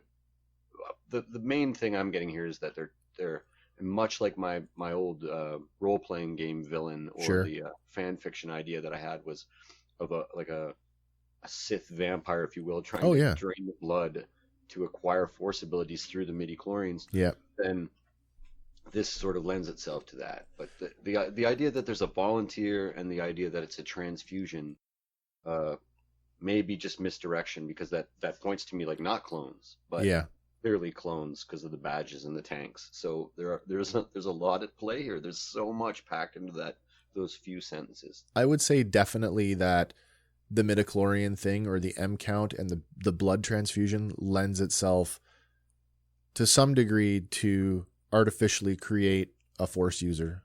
I 100%. mean, Star Wars has already proven, even though the midichlorians are the microscopic life forms that, connect every other living thing to the force, we've already proven that we don't need midichlorians to have life. I mean, we had a clone army of hundreds of thousands of living things that presumably they all had their own midichlorian counts. So right, and whatever they do give you. It's not explicitly written out, but I think there's a few periphery books. There's a book called The Jedi Path, where I think they get into a little bit of very minor stuff about midichlorians, but that there are levels of midichlorians, that there's like baseline midichlorians that all sentient beings have, and then there's like, Obi-Wan has an exceptional amount, and the librarian has decidedly less than that, and then like Dooku would have even more than Obi-Wan, but that Anakin would have the most, and so there are levels or tiers to the amount of naturally occurring midichlorians in your blood, right? I guess. Interesting. I guess there's the idea that you could increase your count artificially. Maybe that's, again, lends itself to, I can't see, other than, specifically for the purposes of trying to resurrect the Emperor, to make sure that the clone body that they create for him is capable of wielding the Force. Maybe that's what they need it for. But and so you get this, and we talked about this just before the show. You get Rey's father, who is a failed clone of Palpatine's, but only failed in terms of his not being able to utilize the Force. Right. And so, he's. I mean, and if you do the timeline there, Palpatine's been at this a long time, possibly as early as the Phantom Menace. You think that there's a possibility that, and we, again, going back to, we said this sort of pre-show, but as I'm thinking about it now, like, let's go on that and say, like, Rey's father was a failed Palpatine clone. Was there no physical, not enough of a physical embodiment of Palpatine that when the clone son decided to leave, that Palpatine just didn't have enough reach in the galaxy to deal with him? Or was that part of the plan? He sent out an assassin. Yeah, okay. He managed to duck the assassin till ostensibly Rey was 5 or 6 years old. Yeah. 4 or 5 years old. Yeah. There's also and I can't remember where this was, but I'll have to look it up. And if the listeners want to check it out on their own, they can. But there's a somewhere, and this is very recent. It's talked about in the periphery stuff that the Emperor that Luke encounters right in Return of the Jedi is already a clone. Oh, it's an interesting idea. Yeah, it's canon. It's somewhere. I don't know where to tell you to point you to where to look at it, but I'll look hard when we get off the Yeah, air. okay. But it's the that's already a clone of Palpatine, and that he's been cloning himself ever since the Mace Windu thing, because his body is just breaking down. Interesting. I'd be interested in knowing what the source is on that, because that definitely conflicts with the ideas that they're kicking around in this episode. That if they can already if they've already successfully cloned him, then why such a big deal? Like when we see Palpatine in The Rise of Skywalker, and he's quite literally half a body, on that support structure. So I'm not sure, unless there was some decline in cloning technology. We lost the technology and had to reinvent it. I don't know. Maybe an unintended consequence of Order 66. Maybe. Who knows? So lack of, genetic material to test with after he got rid of them all. Legends and Expanded Universe has been, has leaned heavily into the cloning thing, especially where the Emperor is concerned for, the past 20 odd years, where I can't think of the name of the planet, but there was a planet essentially where the Emperor, he took his most covetous technologies and he hid them away there for future nefarious purposes, which included a fully functioning cloning chamber. And that's how the whole Dark Empire thing sort of came about, where he's like, oh, I'll just clone myself. I mean, he's been cloned a few times. Shame on me. I just found the article that was in question. Yeah. It's from Screen Rant, and I just sent it to you. But then I just read at the top of the screen, update, April Fools. Palpatine wasn't officially a clone in Return of the Jedi, but it's possible that he could have been. Oh, okay, fair enough. So it was an April Fool's joke right on. that I was just too invested in the end game to realize. That's fair. We've all done that. Okay, so then this episode's still in the safe zone. Yeah. Yeah, they must know more than we do about it. Come on. Well, it is Screen Rant, and I mean, if they can't dot an I or cross a T, It's true. There's a lot of sensationalism going on, unfortunately. So there's the big realization here that, I mean, when Pershing is like at the end of the transmission, he's like, I will not fail you again, Moff Gideon. And they're like, oh, this must be an old transmission. He's dead. And the Mithral's like, this transmission's 3 days old. So now we have this revelation like, oh no, he's alive. And now Mando's like, and I just left the kid alone. So what does he do? I got to get the kid. Really reminiscent of the scene from A New Hope where Luke's like, they may have tracked the droids back to the home and then yeah, exactly. It's very, very similar. Super Saiyan Vlad. Yeah, so they split up, and then again, more running and gunning. Mando in Mando fashion gets shot. I think a total of 3 or 4 times on his escape. Yeah, a couple times in the head, back. Yeah. There's a great scene in the other group as they're fleeing. The Mithril kind of just there's like a bunch of stormtroopers run into the room after Mando leaves, and the last one is there, and he reaches up over the thing and shoots and just hits blindly him. shooting. The opposite of how so there's a little bit of like funny stuff after where he thinks he's good at it now, but he's not. Oh yeah, he got lucky. I got one. Yeah, don't get cocky, kid. Yeah.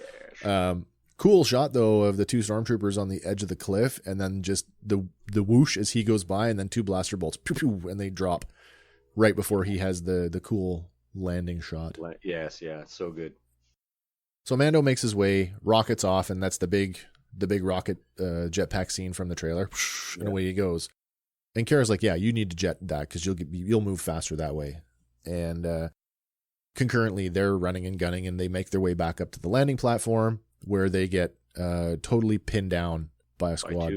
By two stormtroopers after having taken out dozens and dozens. I know. It's just 2 of them. We're trapped. He says it. He says we're trapped.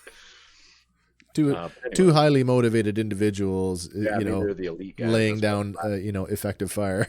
No, certainly. At least suppression fire. Yes, absolutely.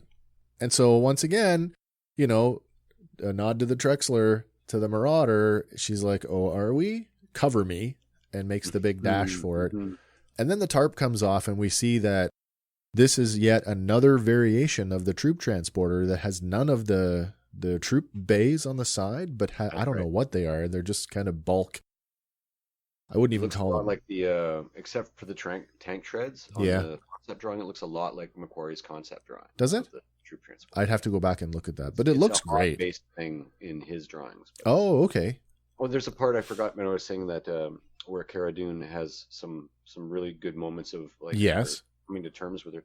There's a scene when they're at the tanks where she suddenly takes command of the situation. She's like, "Get on that console. We need to figure out what's going on here." Oh, that's right. Yeah, she does too. And so it's like she understands that this, like, I got the impression at any rate that she understands that these tanks, this cloning, this secret project, because this isn't a military installation. It's a lab. That's right. And that sets off her fur. Like it puts her back up, right?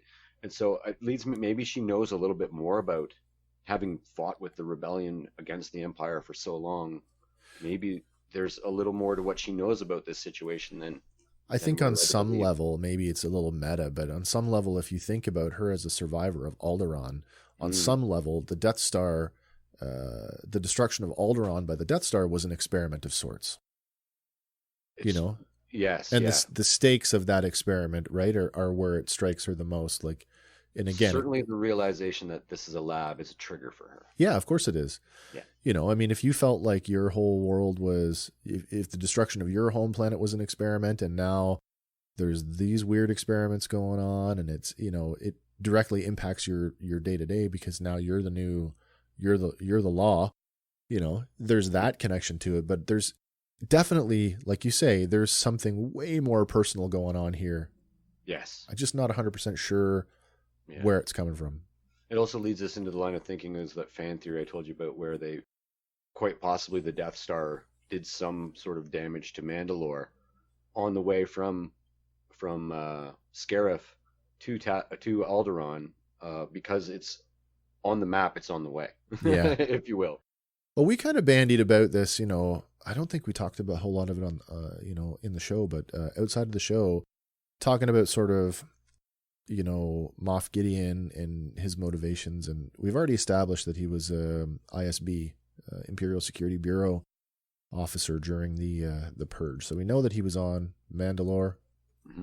And this week's episode adds some more depth there where he might be something more, which we'll get into later. But I kind of wondered, like, as part of the Siege of Mandalore, like, I mean, we still, all the things that we've seen visually about Mandalore, we still have not actually seen the actual siege take place.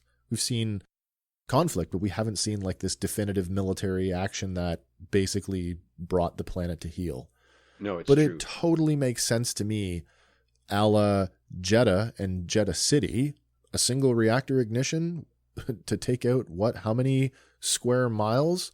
You do that once or twice on a planet and you tell me that they won't come to heel. No, exactly. So, or at least you start to get the idea that, like, to certain people, that this is not an inhabitable place. Right. And that could, sort of propagate the whole, what Mando said about, anybody who goes there dies. Yeah, for sure. Yeah. So Cara hijacks the Marauder and she wheels up, pops the door open. She's like, "What are you waiting for? An invitation?" And, the whole let's go moment. And I kind of thought it was reminiscent of, isn't there a scene in Aliens where Ripley kind of does the same thing with the Marine APC? Yeah. And almost the same line? I thought, well, that's kind of neat. It is kind of cool. Yeah, so we spin the thing around, realizing we're not going to go down the hallway because you can't fit through it, or the doors close or whatever. Yeah, the doors lock up on them. Yeah, so she swings it around, and he's like, "Well, you're not really considering driving this thing off a cliff."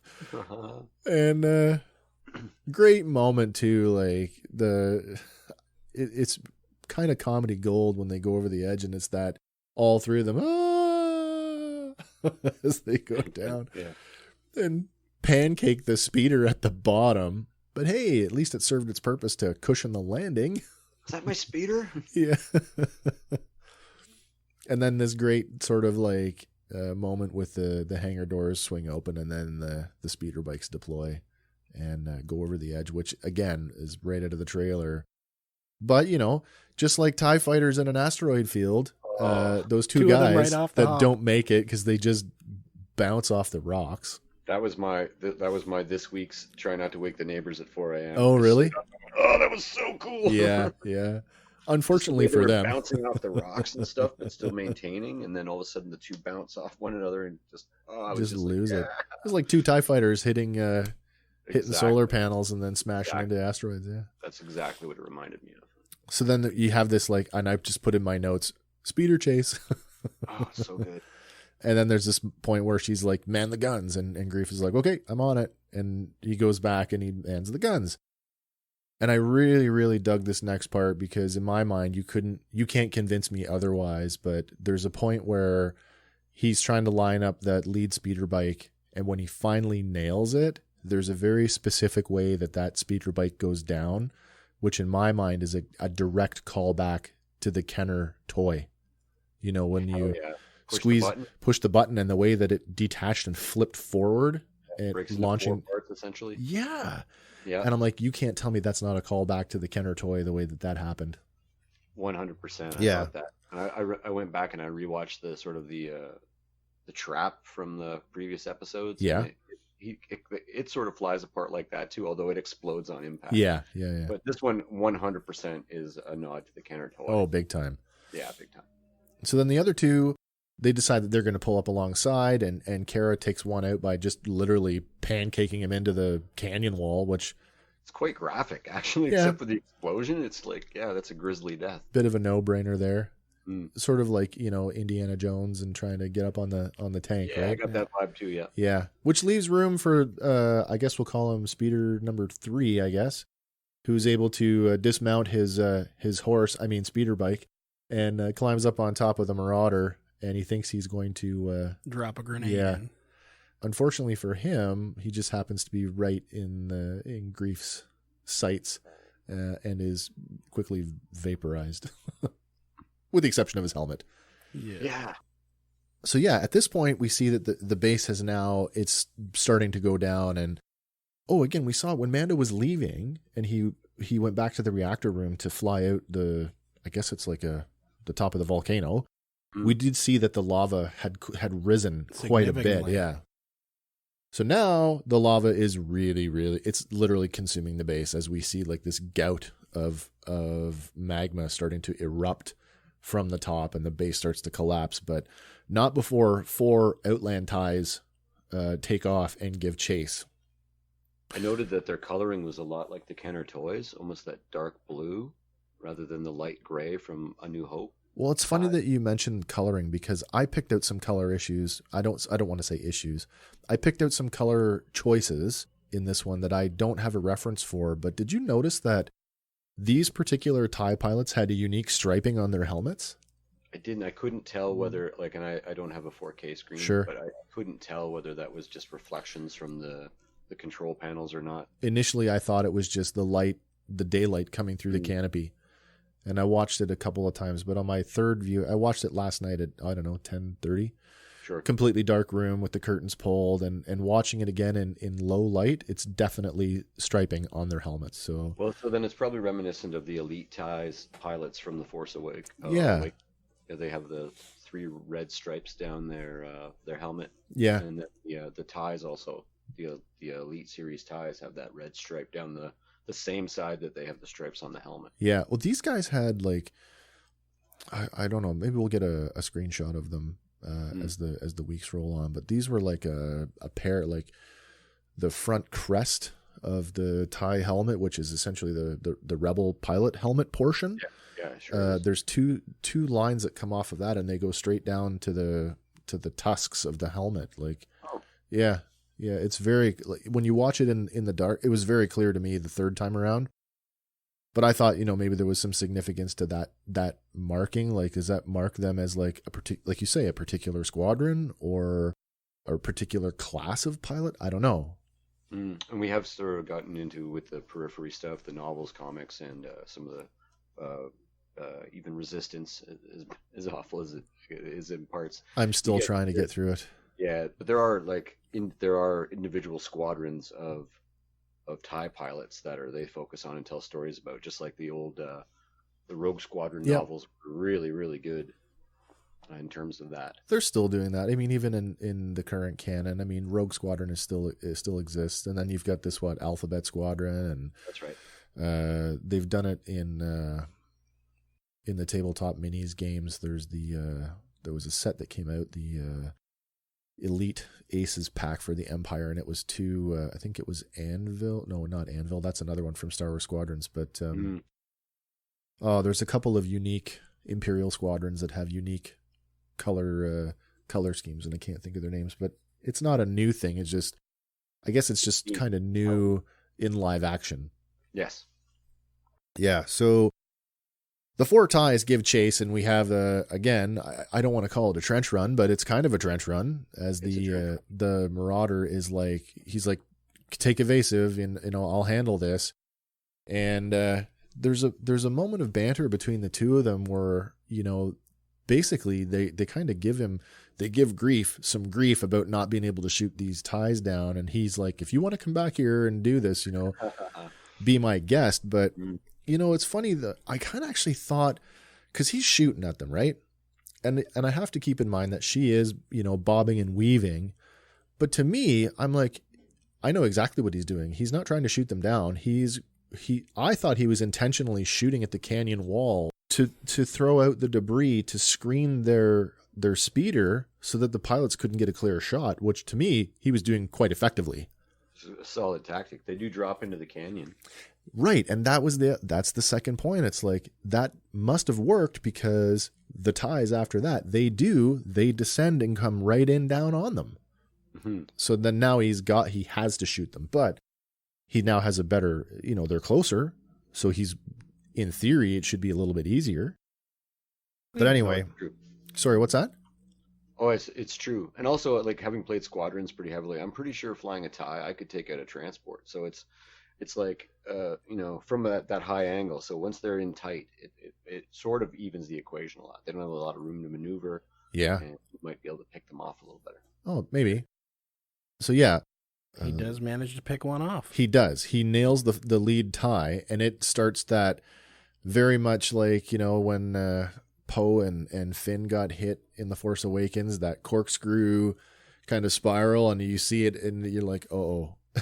And Grief, knowing that it's about to get hit, dives out of his seat, and of course the speeder does get hit, destroying the laser cannon. At least more laser cannons that way. Yeah, and then so they finally bust out of the canyon, and it's this wide open, the lava flats. Yeah, these flats, and you're thinking, okay, well, this is kind of where we can say goodbye to our heroes because they're totally outgunned, right? Totally. And again, sort of another inconsistency, right? Like the ties are able to fly slow enough that they can maneuver the canyon, but as soon as they break out into open ground, they pass the speeder. There's some inconsistencies with their speed. Yeah. And I do get the impression that they're about to circle back around just to get the kill shot, I do too, on some level. But then again, for the fan service moment, we have that through the front canopy of the speeder, you see the red blaster bolts come through and take out the first tie, and then the Razor Crest swoops by, and they have that whole like we've just been saved moment. Yeah, and for me, this scene is really good. Like Carl Weathers made some awesome directing choices here to show that combat from a distance. And then from the child, there's one scene where it's from the child's POV inside the cockpit as he's bearing down on a TIE fighter. And then there's another little scene where it's from the gun underneath the Razor Crest POV. And then there's, and then there's through the micro binoculars as Carter's looking up.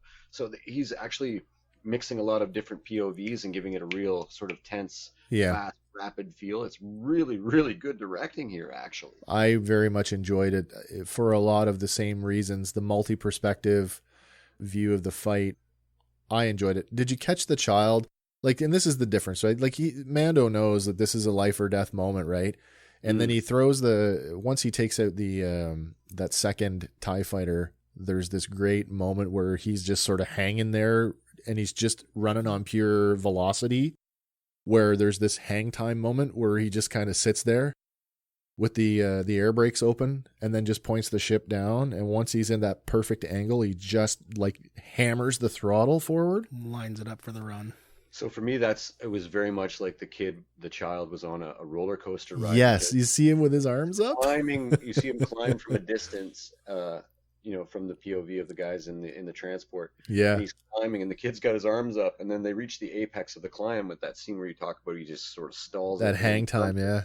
And the kid is, again, they show him just like, It's like this big. He's loving it. You could almost hear him, wee! Absolutely. I would not have been disappointed with a great big wee right there.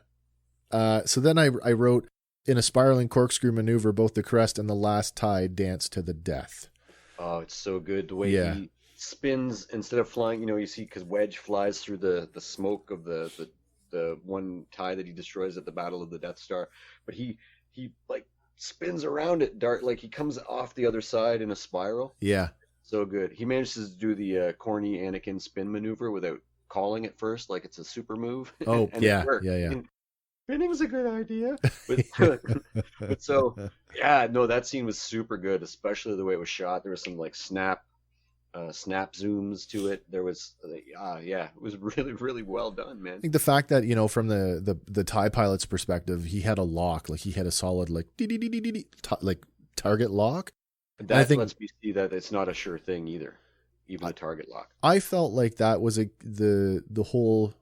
That's why I call it a dance. I think Mando knew, that he was dead to rights, and I think that's the purpose of the spin. Like, even though you've got me lined up, if I'm rotating, there's still a chance that just the way that your cannons are pointed, that I may skirt sort of the edges of that. Yeah.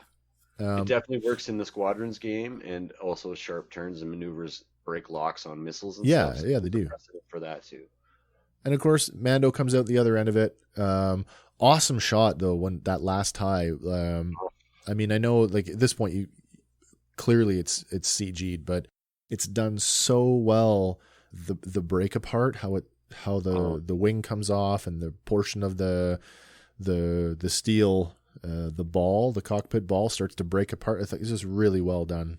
It's my favorite dogfighting I've seen in Star Wars so far. Yep. And there's been a bunch. There has been. Yep.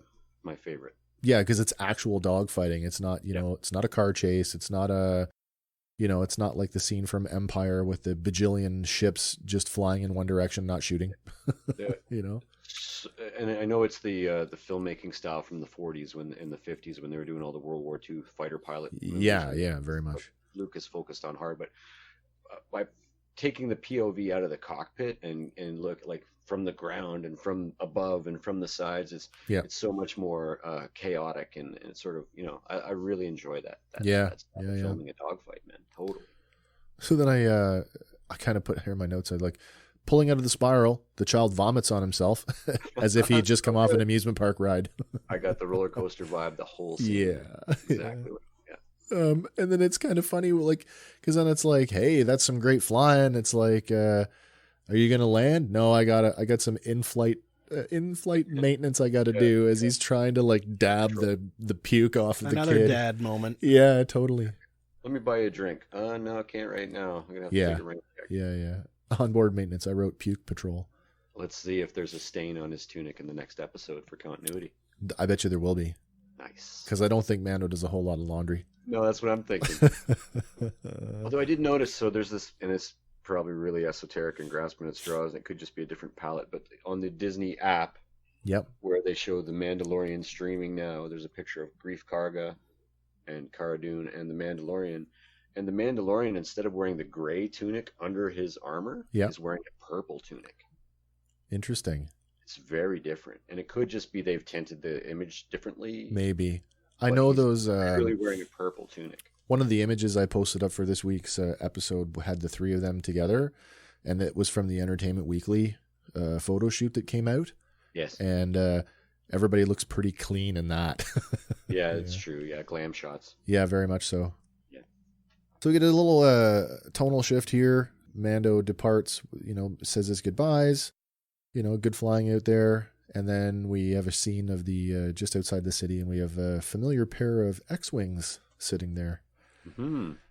Roll back to Greef's office, and he's sitting there with his feet up on the table, and lo and behold, it's Captain Carson Teva taking a field report.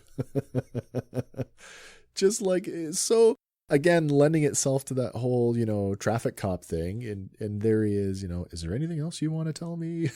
Calls him officer. Yeah. So yeah, they have this whole exchange about, what had just happened with the base, and Teva makes an overt sort of overture about and the Razor Crest, and Greef very quickly is like, I never said anything about a Razor Crest. And then Carson tries to pressure him and say, well, your transponder logs. But I mean, Greef is way too quick and way too streetwise for that. He's like, listen, the control droid can't distinguish anything pre-Empire. That's awesome. Yeah, totally covering his ass. Which, well, he's got a stalemate too, because he just accepts it. I walk away. Okay, fine. Yeah, I know you're lying to me, but I can't prove it. So. Exactly. Not a Columbo moment for him, that's for sure. Not a Columbo moment. Yeah, so then again, like you say, there's that whole moment. Well, if anything else comes up, he's like, I'll be sure to send you a message. How great is that guy's life now that he's been in 2 episodes? 2 episodes, and the chances of seeing him again, I think, are only going to go up. Yep. Yeah, they're high. Absolutely. Yeah. So outside, Cara Dune is leaning up against a pole or something, and she's throwing tidbits at the lava meerkat, who is still hanging around.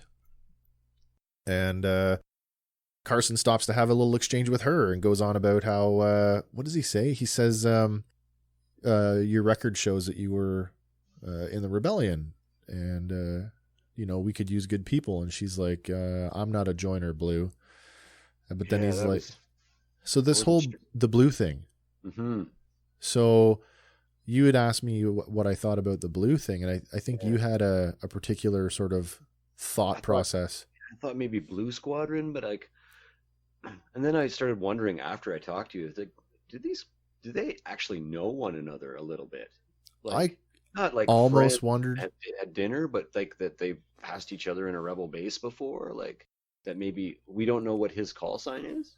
Clearly, in his duties, he's been able to access her service record. Absolutely. Yeah. So I mean, there's that recognition, and I think that's kind of the whole. Well, he makes he alludes to that about Alderaan and sort of, I served during Alderaan. So it's funny because she since we met her, she's been a joiner. Yeah. Right? Like, for the right cause. Yeah. Yeah. But he says to her, I served during Alderaan. Did you lose anyone? And of course, before she said it, I've already mouthed the words, I've lost everyone. Loaded question, right? Totally loaded. He's that's a tactic to evoke an emotional response. Yeah. But he says, and this is the thing where I kind of go like, there is a whole other, I don't want to call it a subplot, but this is where, like, again, we talked about this before about, you had mentioned, Hank, about the First Order kind of growing from within the New Republic. And he says, something's going on out here. They don't believe it in the core worlds, but the incidents aren't isolated, and it needs to be stopped before it's too late. He doesn't say what it is, no. But if there are more weird Imperial goings-ons, is this alluding to that, like the formation of the First Order? I strongly believe so. I mean, we know that it's kind of weird to operate from a place where the end game. Yeah. And then not to have the plots stall and stuff on very typical things. You still want to do things that move the plot to that end game, but that are interesting and twisty. Yeah. And so I do think that it absolutely that's the end game that we're headed for, and that there's a larger, they're alluding to it anyway, that right. There's a larger nefarious plot going on here, and we certainly get that from the next scene. Yeah, we totally do. But not before. Again, I mentioned earlier, that whole opening a door and leaving it open for that character to step through, and he very much does that when he says, "But we could still use you." And before he walks away, he puts his badge, basically his police badge. He puts it down for her. It's like, all you got to do is pick it up. All you got to do is pick it up, and you're in. Now she doesn't pick it up, but it's there, so you can't tell me that. She's probably picked it up, put it away somewhere, and, we're going to get a moment with her later on down the road where she's going to be reflecting on that, and she's going to have this moment where she's kind of maybe holding it and sort of thinking about her life and sort of pondering it through this badge. And I seriously think that she's going to have a major arc going forward where she's going to get involved in a major way. So for me, before I watched it with descriptive audio, I had this whole thought process because I came at this about 6 different ways actually. So he puts this object on the table, and I immediately thought, before the descriptive audio implicitly says it's a badge. Yep. Doesn't say it's his badge, but it implicitly does say it's a badge. It's a badge. And the first indication of that was actually when I read your notes. Yeah. I hadn't watched it with descriptive video. Oh, yet. okay. So my first thought was a medal from the Battle of Alderaan. Yep. I totally buy that. All the medals from the video games. Remember the X-Wing versus TIE medals? Yes. And all that. So I started looking for those 3 red stripes. Yep. Because I couldn't find them anywhere in that fashion. Okay. And then I thought, okay, well, if it's not a medal that I'm familiar with, perhaps it's a communicator similar to the tracking fob that Leia and Finn have on Rey. Yep. Started thinking that. And then as soon as you said badge, and then I watched the descriptive audio, I was like, oh, Wes means that he heard the word badge, so that's how he knows that. Yeah. Then I started thinking, did he just deputize? Resign? My first thought, did he just like, I'm sorry that I failed at the Battle of Alderaan? And then I started thinking, no, wait, what he did there was he deputized her, whether she likes it or not. Maybe. That's my final stance. Funny you say that. Because that's my final stance. The descriptive audio makes a point to tell you that she balls up her hands into fists, like, and then kind of relaxes. So and it describes the crap out of the trinket. Yeah, It talks about the Phoenix logo. It talks about the 3 red stripes. It talks about the pentagon shape of it. It actually goes overboard describing it, which leads me to believe this is a much larger plot point. Yeah. So I think, again, in terms of opening a door, it's wide open now, and all she's got to do is literally pick it up and go through the door. I'm gonna harp on that, whether she likes it or not, part of it. Well, now that you say that, I tend to agree with that. Yes, sir. Whether she accepts that responsibility, it's been afforded to her.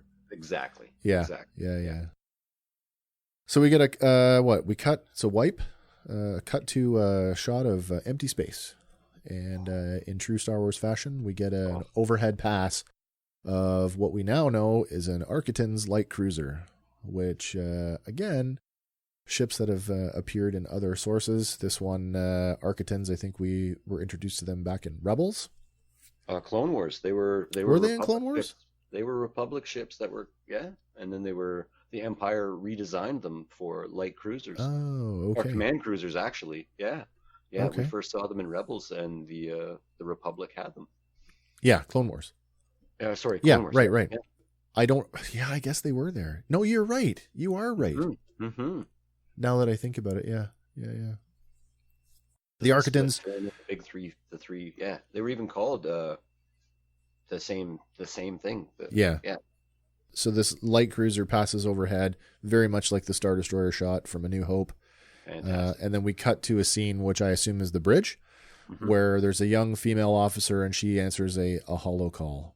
And lo and behold, shady Mimbanese from the beginning of the episode is there telling her that he's installed the tracking device on the Crest and is now just calling in to report that. But she makes a point to again, and this maybe is alluding to that bridge between Jedi and the sequel trilogy. You will be well rewarded in the new era. The new era. Yeah. It's almost foreboding. It is. Maybe not as foreboding as what she does next when she goes off the bridge to go on report. And we're left with this scene of like a set of double doors, and the double doors crack open, and there's this rolling fog, and it's kind of poorly lit for a second, and then the camera kind of focuses, and holy crap, there's Gideon in this room that's lined with, you don't really know at the beginning, but there's definitely bodies, troopers of some kind, black clad individuals lining the walls of this room. Certainly, and she does her little part to say that we've put the tracking beacon, and he has his lines like, "Finally, we will have them," and all that good super villainy stuff. Yeah, he takes a moment to stare at one of them, and it's from the, I don't know what to call it yet, but it's from that object or suit or robot's point of view. Yeah. And you get the sort of the side of the helmet in the back. And then as the episode is actually ending, you're getting that drawback, and you get to see how many there are. And there's quite a few. My first thoughts were Purge Troopers, and I'll tell you why, because of the very similar helmet shape to the Purge Troopers from the video game, but then even more so from the fact that the Purge Troopers in canon are the last generation of clones, of the Camino clones. Yep. And I thought, what a great opportunity to utilize either D. Bradley Baker's voice or the actual actor Tamara Morrison. Yep. And but then the descriptive audio, the narrator describes them as Dark Troopers, and not as the Dark Trooper. Sure. But in a sense of Gideon stares at the Dark Troopers. But yeah. Now, so that means something more to you and I, and to maybe some of the listeners, that Dark Troopers are a thing from the video games and from the Dark Empire series. Right. And the more I look at it, the more I'm like, these could be 8 or 10 foot tall battle suits. Yeah. And then you get into the Dark Empire Dark Troopers, where you have these guys running around wielding lightsabers with minor force abilities. And my brain is going crazy right now. Mine too. And my initial reaction was, oh, these are Purge Troopers.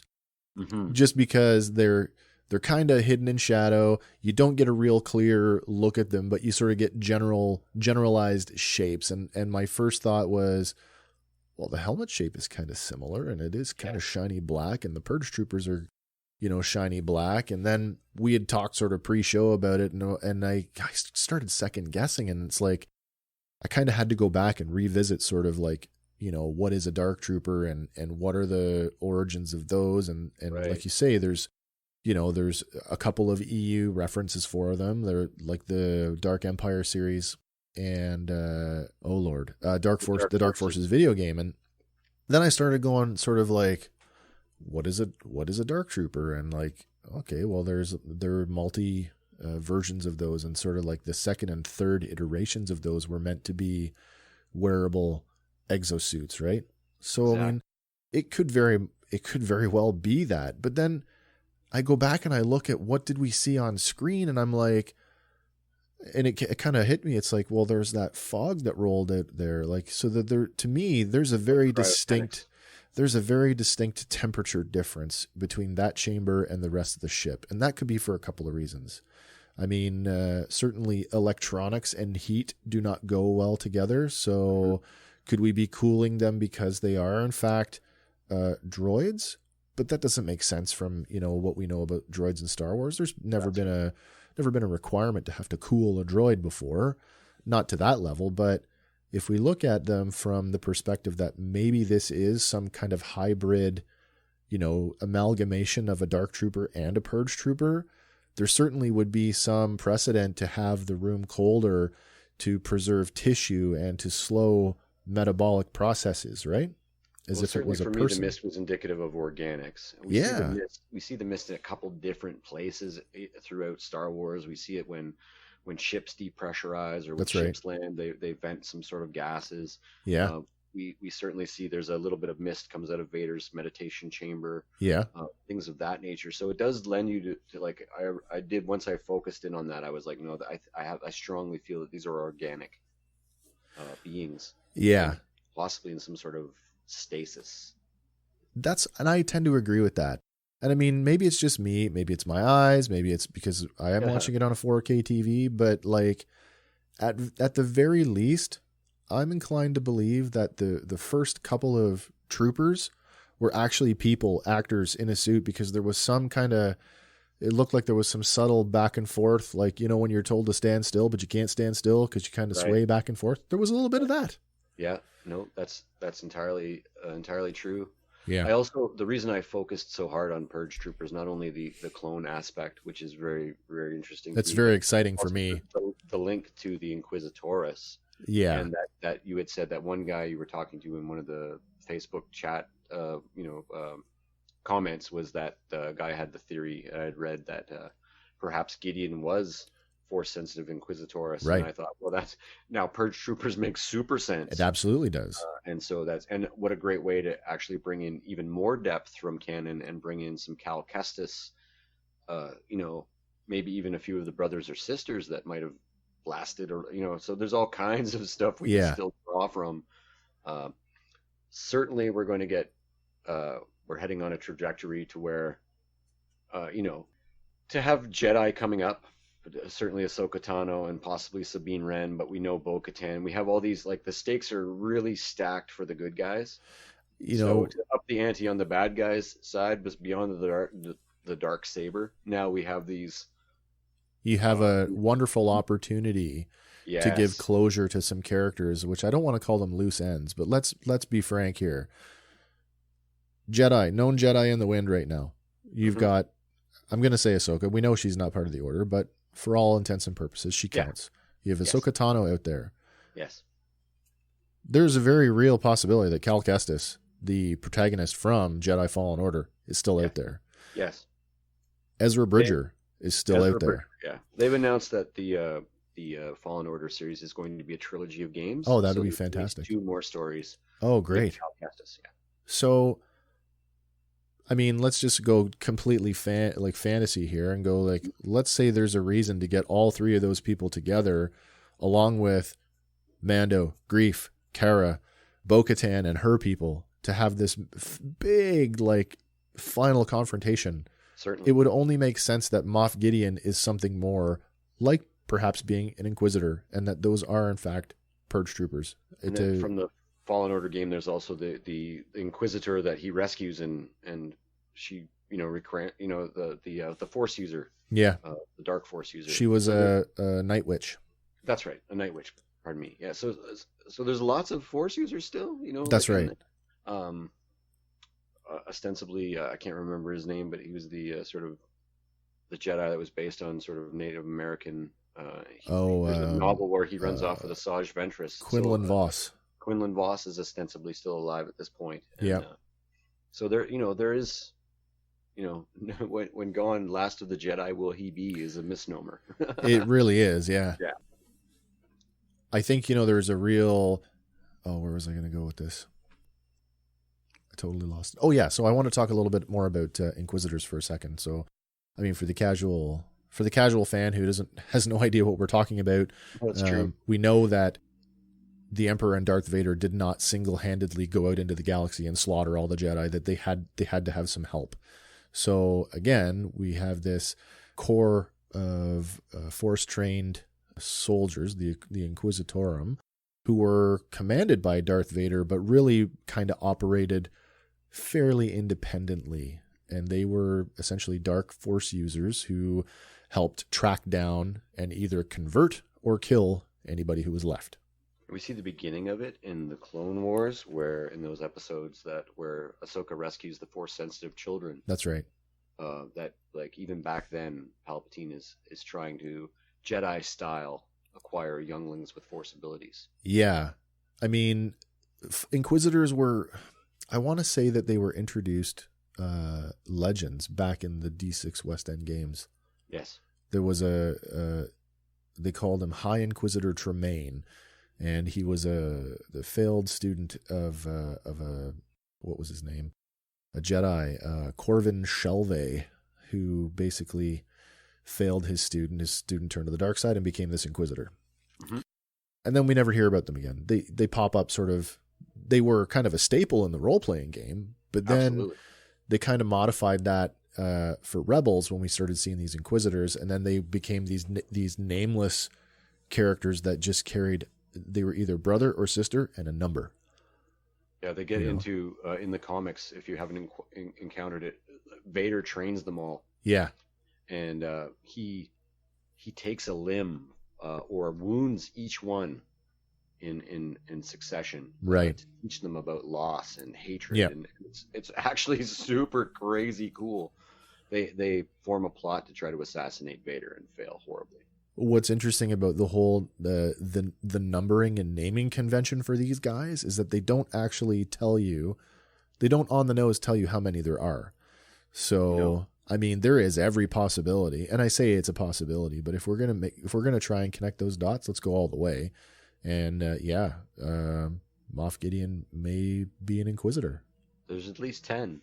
Yeah, they hit the ground with the 5th and the 7th and the 9th. Yep. I think the second sister is in the Fallen Order game, and assumedly the Grand Inquisitor who's dead is the de facto leader underneath, right below Vader, and he was a fallen Jedi Temple Guard. Oh yeah, I guess so. That's right.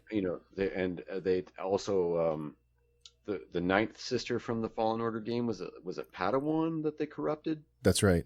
Yeah, so they were drawing from all these. Yeah, they were definitely trying to.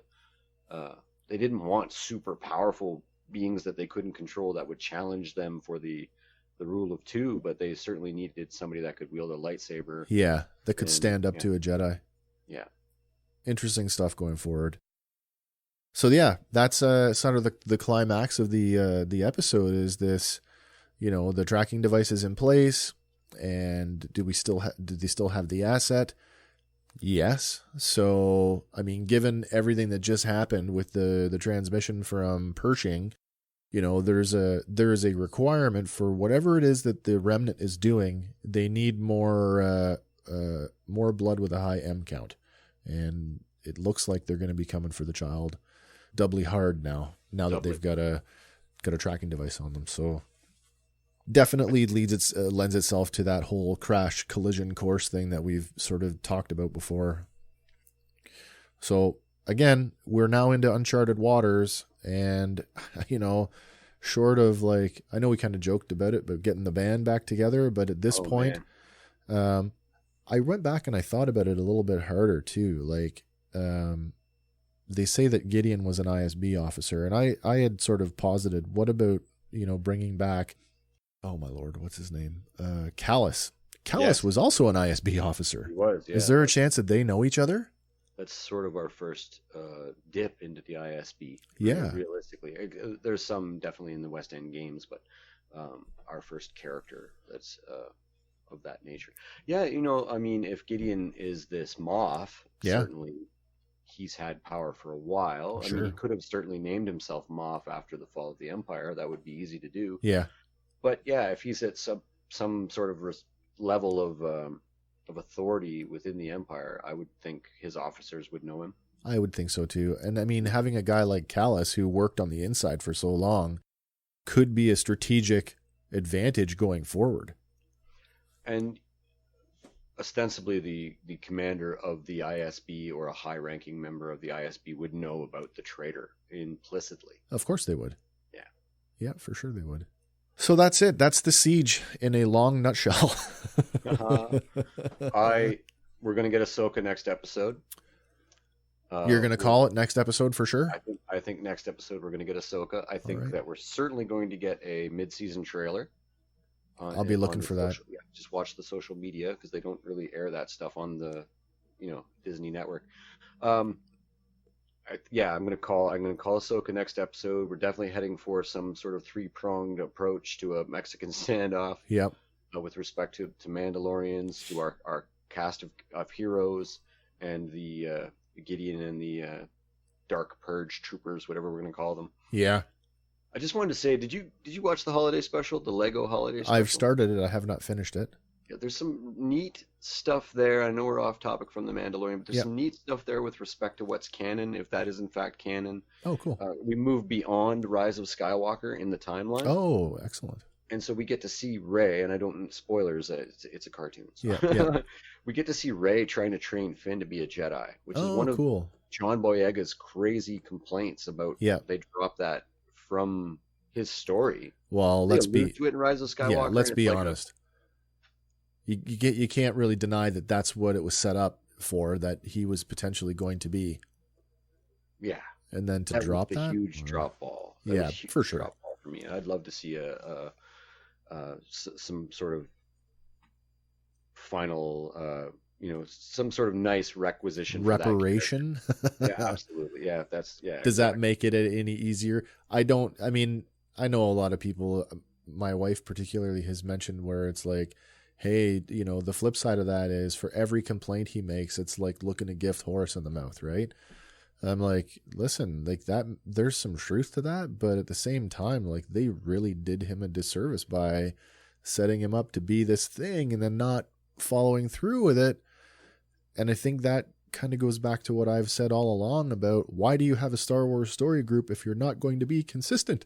Oh, and this is it. And it also showed me that they were relying more upon their logarithms than what actually they thought would be just. Yeah. And to further the holiday special thing, the plot point becomes Rey is disenchanted.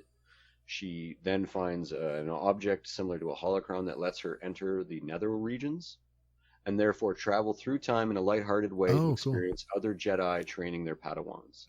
Really? But it does lean heavily into the time travel aspect. The world between worlds thing. World between worlds thing. And Palpatine trying to come back after he's dead. Yeah. Through the wormhole to come back to life. And she actually has to team up with Vader. Oh, wow. And it's actually, you know, it's kind of neat. I know it's framed in such a kiddie way, but there's some neat things that are canon, that are post Rise of Skywalker that are very interesting to me. Check it out, guys. Well, it's interesting because now that just opens up an avenue for somebody else to explore it in a more adult way. Absolutely. And since that moment in Rebels, when I literally might have pulled 2 handfuls of hair out of my head going, time travel is a thing now. Yeah. We can literally go back and revisit any moment in Star Wars. Yeah. And completely change it. Yeah. So it led me to think, like, could there not be remember What If? I do. Yes, I do. Yep. Wouldn't that be a great thing to have a Star Wars What If series, or even novels, or even like a side shot of... Wasn't there a comic series that kind of did that? Well, the new novel for the 40th anniversary of Empire is called From a Certain Point of View, and they retell stories from different angles. Right. And so there's an element of that. Where characters are misinterpreting situations, and there's like almost like a Guildenstern and Rosencrantz angle on certain things. Yeah. It's neat, though. It's certainly neat. Cool. Well, I think that's about it. I think we've covered everything we can cover on the Siege. Uncharted waters, so let's keep our eyes peeled. I think StarWars.com is probably a good resource to see what's going on in the way if we're going to get that trailer that you think's coming. And I'm definitely going to be keeping my ear to the ground for... So stoked. We're halfway there, and there's so much exposition, but so little has happened that I'm just like, oh my God, they're going to pack tons into these next 4 episodes. They really are. Yeah. 4 weeks left to go. For those of you who've been with us from the beginning, thank you. For those of you who are just joining now, go back and check out our last 5 episodes to get caught up to where we are now. And I just want to say to everybody, thanks for sticking with us. There's lots more to come on Fandom Power Presents The Fandalorian. And until next week, gentlemen, may the Force be with you. And also with you. And this is the way. This is the way. Hey guys, thanks for listening to Fandom Power. Be sure to like us on Facebook and follow us on Instagram and Twitter. Stay tuned for our next episode where we'll be talking about another one of your favorite fandoms. Fandom Power is a Sawcast production.